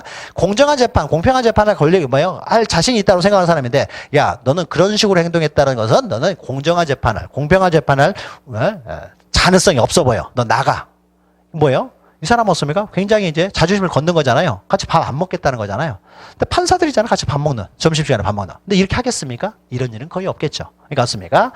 기각하는 일은 거의 없어요. 그러니까 기각하는 뭐예요? 그러니까 받아주는 일은 거의 없다는 거죠. 그래서 기각을 하겠죠. 기각을 하면 어떻습니까? 그러면은 이 피고인 입장에서는요. 야, 너희들 점심에 밥 먹는 사이라고 해서 이렇게 뭐 안 받아주는 거야? 라고 해가지고습니까? 상급 법원에 상소할 수 있는 기회를 줘야 되겠죠. 그래서 얘는 불복을 할 수가 있습니다. 너희들 밥 먹는 사이라고 봐주는 거구나. 깊이 좀 안 받아주는구나 해가지고요. 얘들의 이제 상급 법원. 합의부 결정이니까 어떻습니까? 이제 고등법원에 이제 항고를 하게 되겠죠. 항고. 고등법원에 항고래요. 고등법원의 항고를 통해서요. 불복할 수가 있습니다. 그럼 이때 불복을 할 때요. 그러면은 기각을 했다고 했을 때요. A라는 사람이 일단 기각 결정이 나면은 이 사람이 계속 진행하게 해서는 안 되잖아요. 만약에 불복을 했을 경우는 어떻습니까? 불복을 했을 때는 고등법원에서 이걸 받아줄 수도 있는 거잖아요. 불공평한 우려, 재판할 우려가 있는 사람이요. 1심에서 기각됐다고 계속 진행해서는 안 되겠죠. 그래서 불복을 해버리면 이 사람은 계속적으로 습니까? 재판에 참여를 못하게 돼요. 계속 정지를 시킵니다. 그러니까 이게 불복이라고 하는 건 불복을 할 때 이제 항고를 하는데요. 재판 절차를 진행을 멈추면서 불복하는 것을요. 우리는 즉시 항고라고 해요. 나중에 이제 불복하는 것, 결정에 대한 불복을 볼 텐데요. 항고를 했다고 해서요. 재판 절차가 정지되지는 않습니다. 네. 예외적으로 재판 절차를 정지시킬 필요가 있을 경우에는 예외적으로 즉시 항고를 인정해요. 그럼 즉시 항고가 인정되면 즉시 항고를 하게 되면요. 재판 절차를 계속 정지를 시킵니다. 그러니까 불공평한 재판을 우려가 여전히 남아 있는 거죠. 같은 법원 소속 법원이기 때문에 이를 안 받아준 거죠. 깊이정 안 받아줬기 때문에요. 불복을 통해서 씁니까? 고등법원에서는 받아줄 수도 있기 때문에 불공평한 재판을 우려가 있는 사람이 계속 재판에 참여하게 해서는 안 되기 때문에요. 불복을 하게 되면은 즉시 항고를 할 수 있고요. 즉시 항고를 하게 되면 계속 정지되어 있습니다. 정지를 시키는 거예요. 그러니까 밑에 있죠. 기피신청 기각 결정에 대해서 이렇게 있죠. 기각 결정. 기각 밑에 보시면은 즉시 항고가 가능하다. 불복할 수가 있다는 거예요. 기각 결정에 대해서는 너희들 같이 밥 먹는 사이라고 해서 봐주는구나 해가지고요. 즉시 항고를 할 수 있습니다. 즉시 항고를 하게 되면 계속 재판 절차는 정지되어 있는 거예요. 정지를 계속 시킬 필요가 있는 거죠. 정지를. 그래서 계속 정지시킵니다. 그래서 그 기각 결정에 대한 집행을 정지시킨다. 집행을 정지시켜라. 계속 재판 절차는 정지되어 있습니다. 자, 이렇게 합니다. 이렇게. 그러니까 우리가 그러면 여기서 보죠. 먼저 이걸 보죠. 그러면은 이게 일반적인 기피 신청이에요. 일반적인 우리 컨셉을 한번 보죠. 일단 기피 신청을 하게 되면 일정한 원인이 있어서 기피 신청을 할 때는요. 원칙적으로 서면으로 또는 이제 공판장에서 구두로 할 수 있고요. 그래서 기피 신청을 하게 되면요. 원칙적으로 어떻게 됩니까?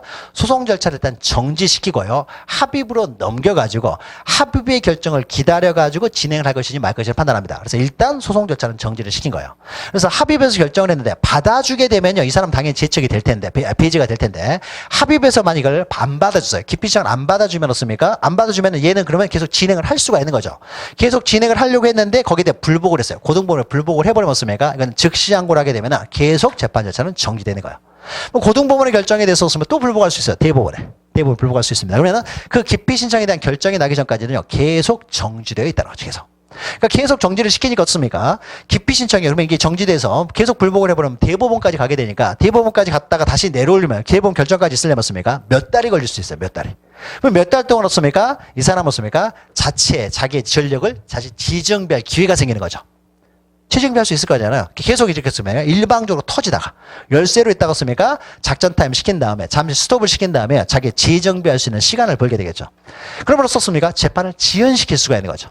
그러니까 이런 것들이 계속 정지되다 보니까 이게 기피신청하면 원칙적으로 정지되다 보니까요. 재판 지연의 목적으로 악용이 되더라고요. 악용이 되더라. 그래서 악용되는 걸 막기 위해서 어떤 제도가 있었어요? 방금 가진기각 결정이 있었던 거죠.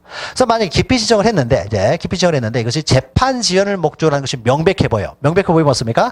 정지시키지 않고 그냥 간단하게 이 판사가 바로 기각을 해버린 다음에 진행해 버릴 수가 있다는 거죠. 진행해. 간이기각 결정이라고 했죠. 바로 진행해 버릴 수가 있습니다. 근데 간이기각 결정에 대해서도 여기에 대해서도요. 불복을 할 수가 있어요. 여기에 대해서. 간이기각 결정에 대해서도 여기도 불복을 할 수 있어요. 간이기각 결정은 바로 여기서 이루어지는 거죠. 이건 간이기각 결정이에요. 간이기각. 간이기각 결정이라는 것은 신청 들어오자마자 바로 기각을 해버리는 거예요. 여기서 기각 결정은 뭐예요? 합의부에서 이때 결정을 하는 것이고요. 합의부에서 이때 결정을 하는 한참 있다가 정지되고 있다가 나중에 결정하는 것이고, 간이기각 결정은 신청하자마자 바로 기각을 해버리고요. 바로 진행을 해버리겠다는 거죠. 그러면 이때 이런 문제가 생기는 거죠. 나는 정당하게 어떻습니까? 정당하게 불공평한 재판을 할 우려가 있기 때문에 정당하게 기피 신청을 했는데 판사가 마음대로 어떻습니까? 간이기각 결정을 하고 진행을 해버리면 또 문제가 있는 거죠. 그것도 문제가 있는 거잖아요. 난 정당하게 기피 신청을 했는데요. 얘가 마음대로 어떻습니까? 간이기각 결정을 하고 진행을 해버리면 불공평한 재판이 계속 진행되는 것이 돼버리는 거죠. 이렇게 또 이걸 인정해버리면 기피 신청을 한 의미가 또 없어져 버리는 거죠. 따라서 간이기각 결정에 대해서도 여기서도 불복을 할 수가 있습니다. 결정에 대해서 즉시 항고를 할 수가 있어요. 네 마음대로 왜 간이기각 결정하냐? 합의부에 맡겨가지고 여기서 심판을 기다려야지. 정지시킨 다음에 합의부의 심판을 기다려야지. 왜 네 마음대로 간이기각 결정을 하고 바로 진행을 하느냐 해가지고 불복을 할 수가 있습니다. 그러면 즉시 항고를 하게 되면 우리가 앞에서 항고를 설명드렸어요. 즉시 항고를 하게 되면 소송 절차가 계속 정지되어 있다는 거죠. 즉시 항고를 하면 정지를 시킵니다. 근데 만약에 이때요, 정지를 인정하는 즉시 항고를 만약에 인정해버리면 어떻습니까? 그래서 만약에 간이기각 결정을 해가지고 진행하려고 했더니 즉시 항고 해버리면요, 그러면 소송 절차를 정지시켜야 된다. 라고 해버리니까 어떻습니까? 뭐 정지를 시켜야 할 수밖에 없다라고 해버리면 이 사람이 어떻습니까? 또 소송 전략에 말려드는 꼴이 되는 거죠. 정지가 되면 또 말려드는 꼴이 되잖아요. 그러니까 항상 어떻습니까? 공정은 뭐요? 공평한 재판도 해야 되지만 이 사람이 소송 전략에 또 말려들어서는 안 된다는 거죠. 이것을 이제 균형 있게 하기 위해서요. 그래서 일단 소송, 원래는 정지를 시켜야 됨에도 불구하고 소송 전략에 말려드는 걸 막기 위해서입니까? 간이기각 결정 제도를 인정해가지고 바로 진행할 수 있도록 했는데, 근데 이렇게 해버리니까 기피 신청의 의미가 없어져 버린다는 거죠. 의미가 없어지니까 어떻습니까? 여기에 대해서 불복할 수 있는 기회를 줍니다. 간이기각 결정에서 불복을 해주는데, 불복할 수 있는 기회를 주는데, 만약 이때 불복을 했을 때 이게 절차가 정지돼 버리면 어떻습니까? 또 이 사람의 전략에 말려드는 꼴이도 돼버리는 거죠. 따라서 간이기각 결정에 대한 즉시 항고에 있어서는요, 소송 절차를 정지시키지는 않습니다. 계속 진행은 할 수는 있어요. 진행을 하면서 상급법원의 심판을 기다리는 거예요. 그래서 왼쪽 보시면요, 간이기각 결정에 대해서 불복해가지고 거기서 좀 다르죠. 간이기각 결정에 대해서도 불복을 할 수 있지만 여기서도 즉시 항고를 통해서요, 불복을 할 수 있지만 이때 즉시 항고는요, 집행정지 효력이 없다는 거죠. 절차를 정지시키지는 않고 진행을 할 수가 있습니다. 간이기각 결정은. 그러니까 어떤 제도가 어떻습니까? 어떤 제도를 이런 걸 목적으로 만들었는데 이런 것들이 항상 또 다른 방법으로 악용될 수가 있다는 거죠. 또 악용되는 걸 또 어떻게 막을 것이냐. 막기 위한 제도를 또 만들었는데 막기 위한 제도를 만들어 보니까 어떻습니까? 요 원래 제도가 또 희생이 되더라 이거죠. 그러니까 이 원래 제도를 희생시키지 않기 위해서요, 이걸 또 제도를 보완하고, 제도를 보완하다 보니까 이걸 막기 위한 제도가 또 의미가 없어져 버리는 거죠. 그러니까 이걸 또 제도를 보완하기 위한 또 제도를 또 만드는 거죠. 그러니까 이런 식으로 계속 만드는 거예요. 그래서 적절하게 조화롭게 만드는 거죠. 적절하게. 그래서 뭐 하나 만들면 그것이 무조건 선이고 진리고 이런 게 아니에요. 이걸 만들다 보면 항상 문제점이 있고, 그 문제점을 보완하고, 보완하다 보면 또 이게 또 문제가 생기고, 그 문제점을 또 보완하고, 또 문제점이 생기면 그걸 또 보완하고, 이렇게 해서 지금 계속 이제 제정이 되는 거죠. 그래서 요 내용을 좀 기억하시면 되고, 요 내용이었습니까? 넘기시면은 그 절차에서 쭉 나와 있습니다. 절차에서 나와 있어요. 자, 그래서 가운데 판례만 하나 보도록 하죠. 구속기간 만료에 임박하여 법관에 기피 신청을 제소합니다. 구속기간 만료가 임박해가지고 갱신을 못 시키기 위해서였습니까? 기피 신청을 한다는 거죠. 기피 신청을 하게 되면 어떻습니까? 이런 건 다 소송 전략적으로 악용하는 것이 되겠죠. 악용하는 거니까 어떻습니까? 기피 신청을 받아줘서는 안 되겠죠. 그래서 간이기각 결정하고 소송 절차를 계속 진행할 수가 있다는 거죠. 진행을 해가지고 계속 구속을 시켜야 되겠죠. 이런 것들이 있습니다. 자, 이렇게 그 기피 신청은요, 절차가 시험에 아주 잘 나오진 않아요. 그러니까 그 그림의 그 흐름만 좀 잘 기억하시면 되고, 내용 뒤에 설명했으니까 참고로 보시면 되고요. 그 다음에 마지막으로 41페이지 보시면 회피 제도가 있어요. 자, 회피 제도는요, 법관이 스스로 기피의 원인, 그러니까 불공평한 재판을 우려가 있다라고 인정됐을 때 스스로 자발적으로 물러나는 걸 말합니다. 자발적으로. 이걸 회피라고 해요. 그러니까 우리 사람이 신청하는 게 아니죠. 그러니까 제척사유는요, 제척사유는 어떻습니까? 법률의 규정에서 당연히 배제되는 것이고, 시간이 벌써 이렇게 돼요. 당연히 배제되는 것이고, 기피 사유는 어떻습니까? 기피 사유가 있으면 이게 신청을 해가지고 배제를 시키는 거예요. 그러니까 당사자, 검사나 피고인 나가세요라고 하는 것이 기피고요. 근데 기피 신청을 하기 전에 어떻습니까? 스스로 물러날 수도 있는 거예요. 법관이 스스로 물러나는 경우를 흔치 않습니다. 스스로 물러나는 경우를 우리는 회피라고 해요. 근데 회피는 넓게 인정됩니다. 스스로 물러나는 거예요. 근데 회피를 웬만해서는 뭐 회피하는 일은 없겠지만은 회피가 인정되는 경우들이 있습니다. 대표적인 것이 이런 거예요. 예전에 이제 회피가 이런 것들이 한번 이런 적이 있어요. 피고인 누가 들어왔냐면요, 이재용이 들어왔어요. 이재용이 피고인. 이재용 지금 재판받고 있잖아요. 그러니까 1심부터 이제 재판을 받아봤겠죠.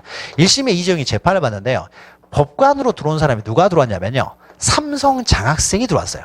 삼성은요, 돈을 엄청나게 잘 뿌려요. 그러니까 이런 때를 대비해서 습니까? 대학생들로서니까 좀 잘 나가는 애들은 장학금 주잖아요.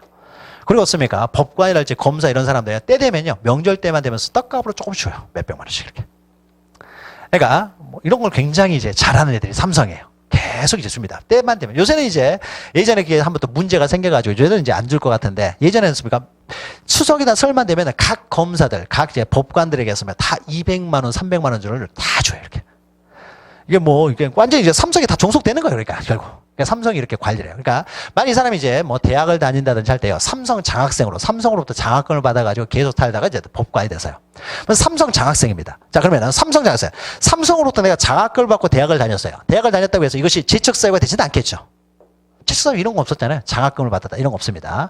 뭐 이런 것들이 없습니까? 불공평한 재판할 우려가 있는지, 만약 이것이 불공평한 재판할 우려가 있는지 없는지에 대해 들어가게 되면 습니까? 장학금 좀 받았다고 해가지고 뭐 이건 가지고 불공평한 재판할 우려가 있다. 이렇게 보기 좀 어렵잖아요. 받아준 예의가 없다라고 했죠. 예의가 없어요. 그러니까 이거는 뭐냐, 재판 들어가면 이건 다 안 받아줘요. 안 받아주는데. 근데 삼성 재판 없습니까? 온 국민이 관심이 높은 거죠. 온 국민의 관심이 높은 데였습니까? 만약에 이 사람이 삼성으로 장학금은 받았다고 하더라도요. 정말 공정한 재판을, 공평한 재판을 할 자신 있는 사람으로서요. 나는 장학금과 상관없이 공평한 재판을, 장학금이 옛날 장학금인 거고, 공평한 재판을 가는, 나는 자신이 있다라고 아무리 해뒀습니까? 공평한 재판을 통해서 만약 이 사람이요. 삼성 이정이 돼 무죄를 때려버리면 뭐라고 하겠습니까? 역시 사법부는 삼성에 종속돼 있구나. 이렇게 볼 거 아니에요. 자기 양심에 따라 재판했다고 하더라도 결국 어떻습니까? 삼성의 지배를 받고 있구나. 이렇게밖에 생각 안 할 거 아니에요. 그러니까 사법부에 대한 어떻습니까? 불신이 생겨 신뢰가 떨어져 버리겠죠. 떨어져 버리니까 어떻습니까? 이런 작은 하나만이라도 사법부였습니까? 자기의 권위를 위해서요. 혹시라도 삼성과 조금이라도 관련 있는 판사들 전부 다 배제시켰어요. 그러니까 이 사람 어떻습니까? 이 사람이 학교 다닐 때 삼성의 장학금을 받았다는 걸 누가 알아요? 동료 판사들이 모를 거 아니에요. 근데 나중에 언론을 통해서 만약에 밝혀지기라도 하면 어떻습니까? 그럼 난리가 나겠죠. 역시 삼성 장학생이 재판에다 문제가 생길 거 아니에요. 그러니까 이 사람이 스스로 어떻습니까? 나 원래 삼성으로부터 장학금 받았네요. 라고 스스로 물러났어요. 이렇게 해야 될 필요가 있는 거죠. 그러니까 국가적으로 습니까? 굉장히 중요한 이슈가 되고 있는 재판 같은 경우는 습니까? 이해밖에 모르는 특별한 사유들이 있는 거죠. 이런 것들 습니까? 나중에 언론을 통해서 공개되면 나중에 재판 지금 진행했던 절차 자체가 다 흔들려 버릴 수가 있기 때문에 스스로 어떻습니까? 저 안 되겠는데요. 그래서 스스로 회피할 수가 있습니다. 회피할 수 있습니다. 이건 뭐예요? 불공정한 재판할 우려가 있다기보다도요. 사법에 대한 국민의 신뢰를 위해서죠. 신뢰를 위해서 이렇게 스스로 물러나고 회피가 됩니다. 개념만 보시면 회피는 거의 잘 안 나가고요. 그 다음에 넘기시면 4 해가지고요. 법원 사무관 등의 재척 기피인데 이것만 좀 보죠. 법원 사무관. 법원 사무관들은 뭘 하는 애들이냐면요. 법관 얘들도 어떻습니까? 당연히 불공평한 재판을 우려가 있는 사람이면요. 이제 배제가 돼야 될 텐데 사무관들이 뭘 하냐면요. 법원에서요. 행정 업무를 맡는 애들이에요. 행정 업무를 맡으면요. 여기서 검사가 하는 말, 피고인이 하는 말, 또 증인이 나와서 어떤 사람이 증인이 나와서 증인으로 이제 누가 뭐 이렇게 말을 하겠죠. 뭐라고 하네요. 뭐 이런 것들을 다 기록하는 사람이 있어요. 이건 행정 직원들이에요. 법원 직원들이죠. 그러니까 법원 공무원 시험 보면요. 법원 가가지고 이런 일을 하는 거예요. 처음에는. 그래서 쭉 기록을 합니다. 직원들이 다 말하는 거, 속기를 해요. 속기를 한 다음에 습니까? 나중에 깔끔하게 정리를 하겠죠. 정리한 다음에 맨 마지막에요. 법원 사무관 사인을 받습니다. 사무관이 결국 어떻습니까? 공판 조서를 기록하는 사람이에요. 근데 그러면 나중에 법관들은요, 이 사람이 무슨 말 했는지, 이 사람이 뭔 말 했는지, 시간이 지나면 모를 거 아니에요. 그러면 얘가 뭔 말 했다, 기억이 안 되면 뭘 보고 판단하겠어요? 공판 조서를 보고 판단합니다. 근데 만약 공판 조서가 잘못 기재되면 큰일 나는 거죠, 그러니까. 허위로 기록돼서는 안 되는 거잖아요. 그러니까 공판 조서를 기록하는요, 사무관도요, 재척 기피제도를 인정해요. 만약 이 사무관이 피해자의 오빠라든지, 피고인의 오빠라든지 이렇게 되면 습니까? 허위로 기록될 가능성이 높은 거죠. 허위를 잘못 작성할 수 있으니까. 그래서 사무관들도요. 재척 기피가 돼요. 그러니까 피고인과 또는 피해자와 일정한 관계에 있는 사무관. 또 법원 직원들이 되겠죠. 이 법원 직원들도 재척을 시킵니다. 자, 그래서 밑에 동그라미 1번 보시면요. 이렇게죠. 법관의 재척 기피 회피에 관한 규정을요. 두 번째 줄 보시면요. 법원 서기관, 사무관, 주사부 이런 거죠. 법원 직원들이 되겠죠. 직원들도 인정을 한다. 그러니까 우리가 사무관은, 서기관은 4급을 말하고요. 서기관이 5급이죠. 주사는 6급, 주사부는 7급을 말해요. 7급. 7급. 그 다음에 8급은 이제 서기라고 하죠. 서기. 이런 말을 우리가 지금 잘 사용하지 않죠. 그러니까 우리가 보통 공무원 하면 어떻습니까? 9급부터 시작하잖아요. 9급은 어떻습니까? 서기보. 8급이 되면 서기. 그 다음에 7급이 되면 주사보. 6급이 되면 이제 주사. 우리나라는 주사행정이라 해서 6급들이 다 해먹어요. 6급들이 거기서 없으면 9급에서 올라가지고 6급 올라가면 몇십 년을 거기서 그 지역에서 완전 유지가 되는 사람이에요. 사무관들은 5급으로 행시 보고 들어오는 애들이잖아요. 그러니까 젊죠, 애들은. 그 지역에서 계속 있었던 애가 아니에요. 그래서 여기저기 발령이 나는 사람이에요. 그러니까 그 지역에서 습니까 터줏대가 부리는 사람들은 6급들이 되겠죠. 6급들. 그래서 6급들이 다 해먹는 주사행정이라고 했었죠, 예전에. 근데 지금은 예전하고 좀 다르죠. 그러니까 이게 법원 직원들뿐만 아니라 통역인도 중요합니다. 통역인도 어떻습니까? 이럴 수도 있는 거예요. 통역인이. 여기 증인이요, 이제 뭐 외국인이에요. 외국인이 유일한 증인이어가지고 애가 이제 와가지고 뭐 아랍에미레이트가 뭐 샬라샬라 뭐라고 해요. 그러면 어떻습니까? 법관이 못 알아먹을 거 아니에요. 그러니까 통역을 해야 될까요? 통역을. 근데 통역인이 어떻습니까? 통역인이 피고인이나 피해자와 일정한 관계가 있으면요, 통역을 할 때 어떻습니까? 좀 틀리게 통역할 수도 있는 거잖아요. 틀리게 통역할 수 있는 거죠. 그러니까 통역인도 어떻습니까? 만약에 피고인, 피해자와 일정 관계가 있으면 통역인에 대해서도 기피를 할 수 있어요. 그래서 통역인도 준용을 한다는 거죠. 자, 여기까지 기억하시면 됩니다. 여기까지. 그리고 밑에 있는 관련 판례 가지고 판결 선고 절차가 상당 부분 진행된 상태에서 판결 선고를 하고 있어요. 그러니까 선고 전은 얼마든지 할 수 있지만은 선고를 판결문을 읽고 있는 상태에서 씁니까? 읽고 있는 상태에서요, 유죄가 나올 것 같으니까 스톱하면서 기피 신청, 이거 안 된다라는 거죠. 재판 지연을 목적으로 하는 거죠. 이건 안 된다는 것이고. 밑에 보시면은 두 번째, 통역인이 피해자 사실혼 배우자일 경우만 재척 기피가 된다는 거죠. 그러니까 사실혼 배우자는 아니에요. 그러니까 통역인도 동거하는 사실혼 관계자인 경우는 재척 사유에 해당하지 않는다는 겁니다. 자, 여기까지 하게 되면요, 법원에 대해서는 뭐 되어 있죠? 법원에 이제 관할이 먼저 정해지고, 그러니까 관할이 정해졌다고 하더라도요, 공정한 재판, 신속한 재판, 또 실체 진실 발견 이런 걸 위해서 때려 넣습니까? 법원의 구성원들에 대해서 또는 재척 기피 회피를 통해서 배제시키는 제도가 있다라는 거죠. 그러면 법원에 대해서 이제 살펴볼 거예요. 잠시 쉬었다가 이제 검사부터 좀 보도록 하죠.